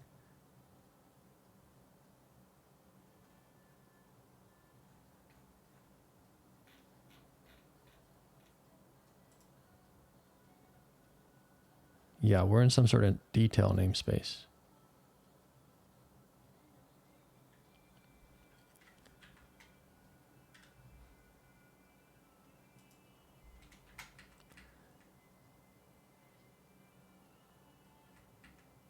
So is that being forwarded in some way? Not that I can tell. This is doing detail out of range.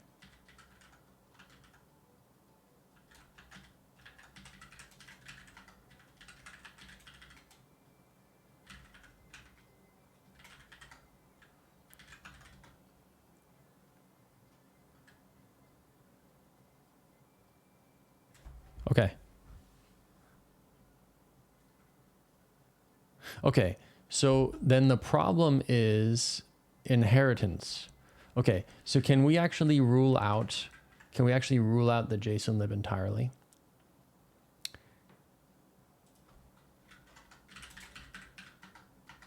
Can we do that?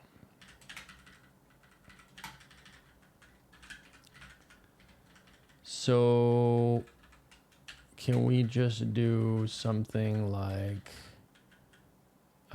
throw my out of range?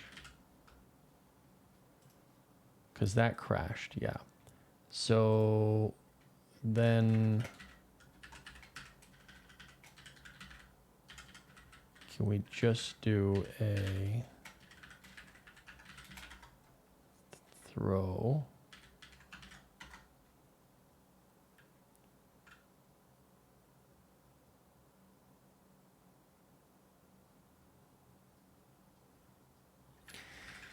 Yes, okay, so now we disable these as well.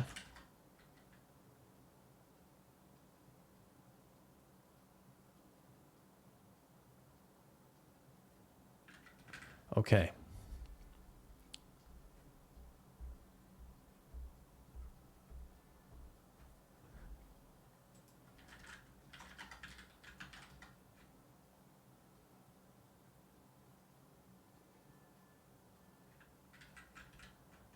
All right, just making sure that that it wasn't the no accept specification not matching. So there's actually a problem here with throwing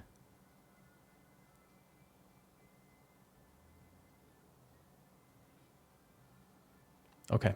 So now we verify that this is a Clang issue.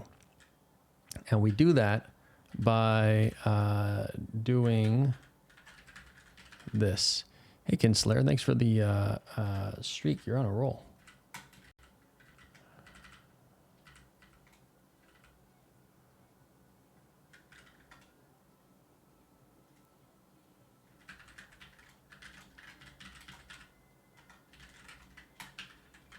Clang REPL throw. Okay. Throw. Oh, whoops.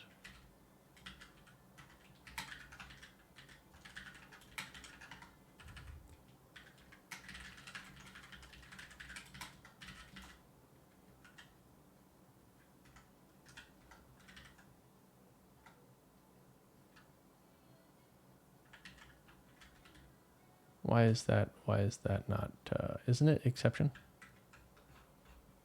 Standard accept. I got that all wrong.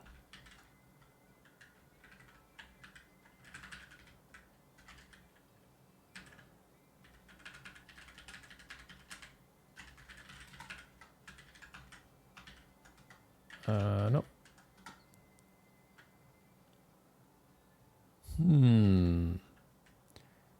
This seems to be...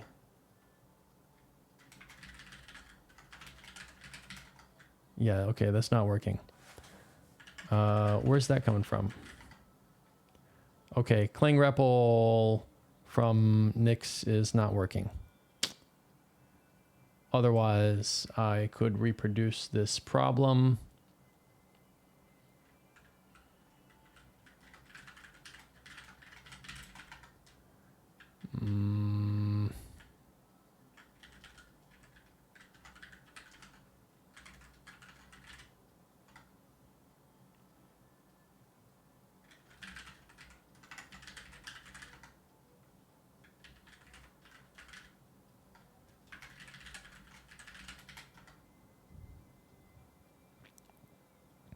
Meow escaped. I have no idea what escaped means. But meow is meow's badass, so escaped better mean good things. Meow is escaped. Meow is escaped, you're right. You are so right. Yeah, that's not what the actual issue was though. Because we weren't, it wasn't finding standard accept. So the same thing, like when I entered the Clang REPL and I just tried to include string, it wasn't found. So Clang REPL here is misconfigured for Nix, which is why it's not actually finding the resource root, which is then leading to it not finding the header files that it needs.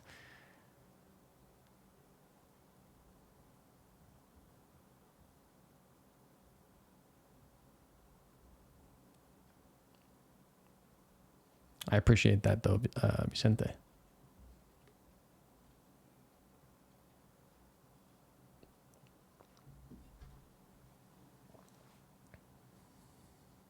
This seems a little stuck. We did get the meow though.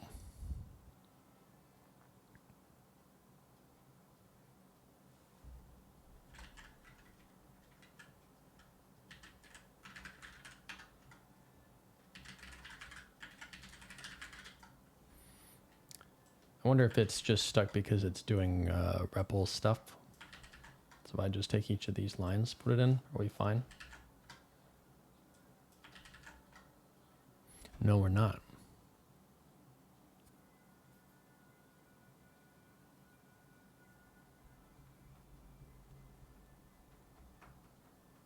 So it's not the same exact issue that we're seeing, but it is an issue with Clang REPL where it just ends up getting stuck.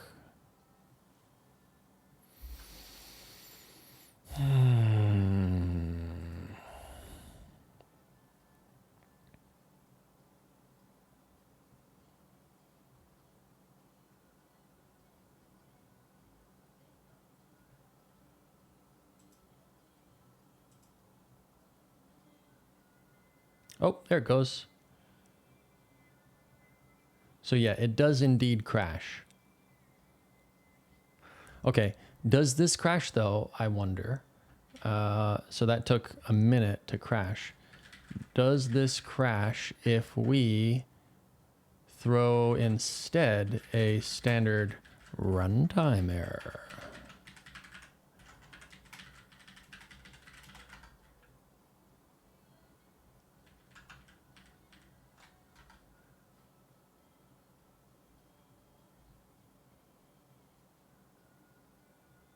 Okay, so first off, that was the difference between a second and a minute.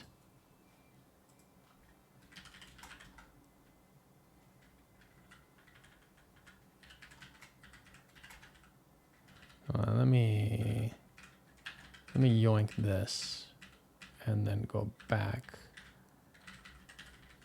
And so, wait, no, this one's here, this one's here.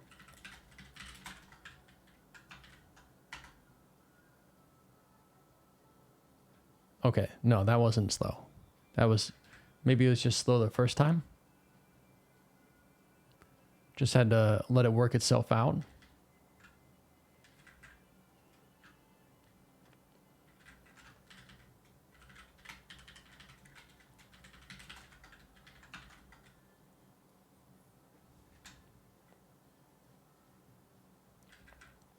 Okay, so what if we do a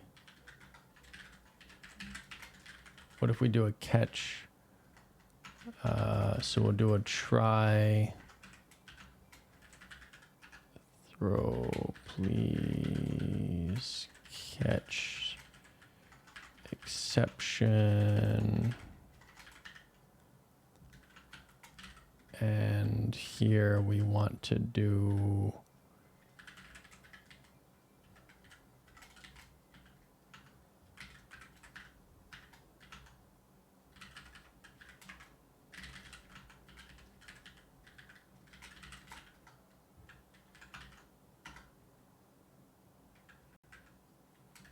okay.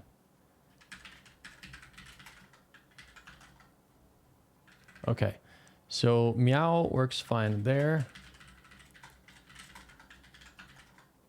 Meow works fine here.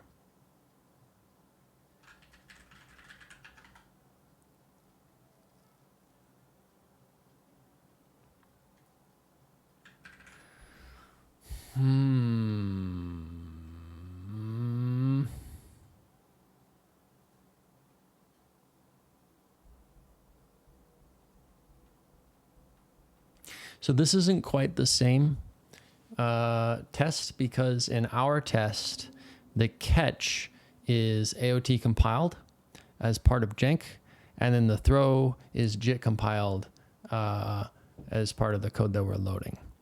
And we can't quite test that with Clang REPL without reproducing or without changing Clang REPL. We'd have to change the code in order to add the catch in Clang REPL, and then feed the throw into it. But yeah, that's basically where this needs to go, because we need to see if we can turn this into a bug report for Clang, but without a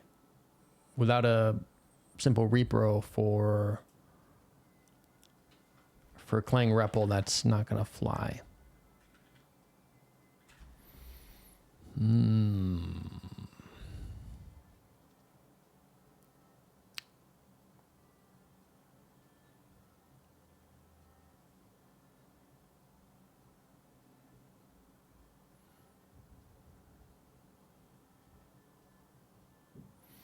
All right. Well, I just need to dig more into this, and that's going to mean jumping into LLVM, building LLVM from source, patching Clang REPL so that we have a catch in Clang REPL, and then trying to feed these lines in to see if the behavior is different. If that's not different, then we need to go back to jank and simplify things further to try to spot what the difference is. But ultimately, this ends up being a pretty gnarly bug. Because understandably, a lot of C++ libraries are going to define their own exception types that inherit from standard exception. That's kind of what we do in C++. And so that needs to work. The odd thing is that the types like runtime error that do inherit from standard exception, they don't exhibit the same issue. And the reason for that is most likely that those types are already compiled as part of jank's pre-compiled header. So they're not actually JIT compiled in the same way as the rest of these user-defined exception types. And so it's not simply that types that inherit from standard exception can't be thrown and caught properly because standard runtime error, and I also tried standard out of range. Those both worked. But those are both going to be in the precompiled header, which makes them fine. It's only the ones that are actually JIT compiled individually after the fact that end up being the problem.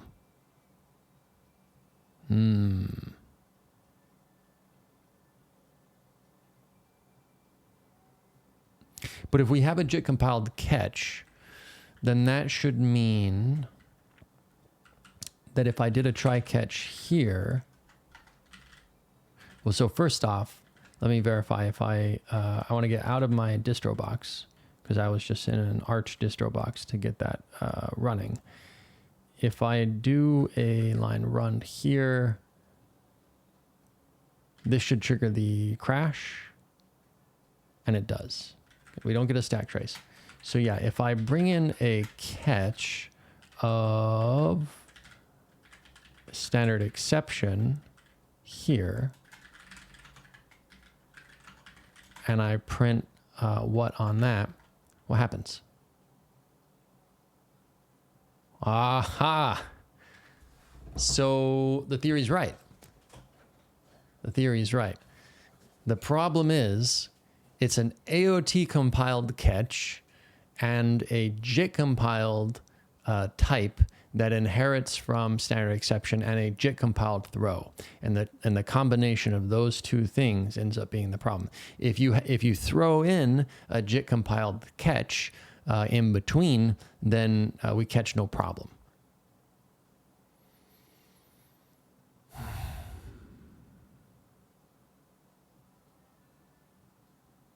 Okay. All right. Yeah, I got to jump into narrowing this down, but I don't want to do that right now. I've gone as far into this as I am willing to go. On stream, step away and do some chores. I was going to say, like, break some plates, but really I have to wash the dishes instead. Thanks for hanging out, everyone. We fixed some good issues. We fixed some long-standing type system insufficiencies that we had before. Those are now sorted. Actually, multiple issues with if and the way that we analyze types with if, and then on top of that, you guys have just been going crazy about type systems this whole time, which has been fun to read. But yeah, it's always a bummer to find a new Clang bug like this, because it's like, with the long release cycles, first off, finding someone to fix it, ideally, or trying to fix it yourself, and then even if you get a fix for it, trying to get it merged can take months, and then making it into the next fucking release, so that's frustrating, because I really want, like, we need to be able to do this. This is the sort of thing that needs to be able to work. Maybe we can work around it by just JIT compiling try catches. I don't know. We'll have to see. But yeah, thanks for hanging out. I'll catch you guys next week. Have a good one.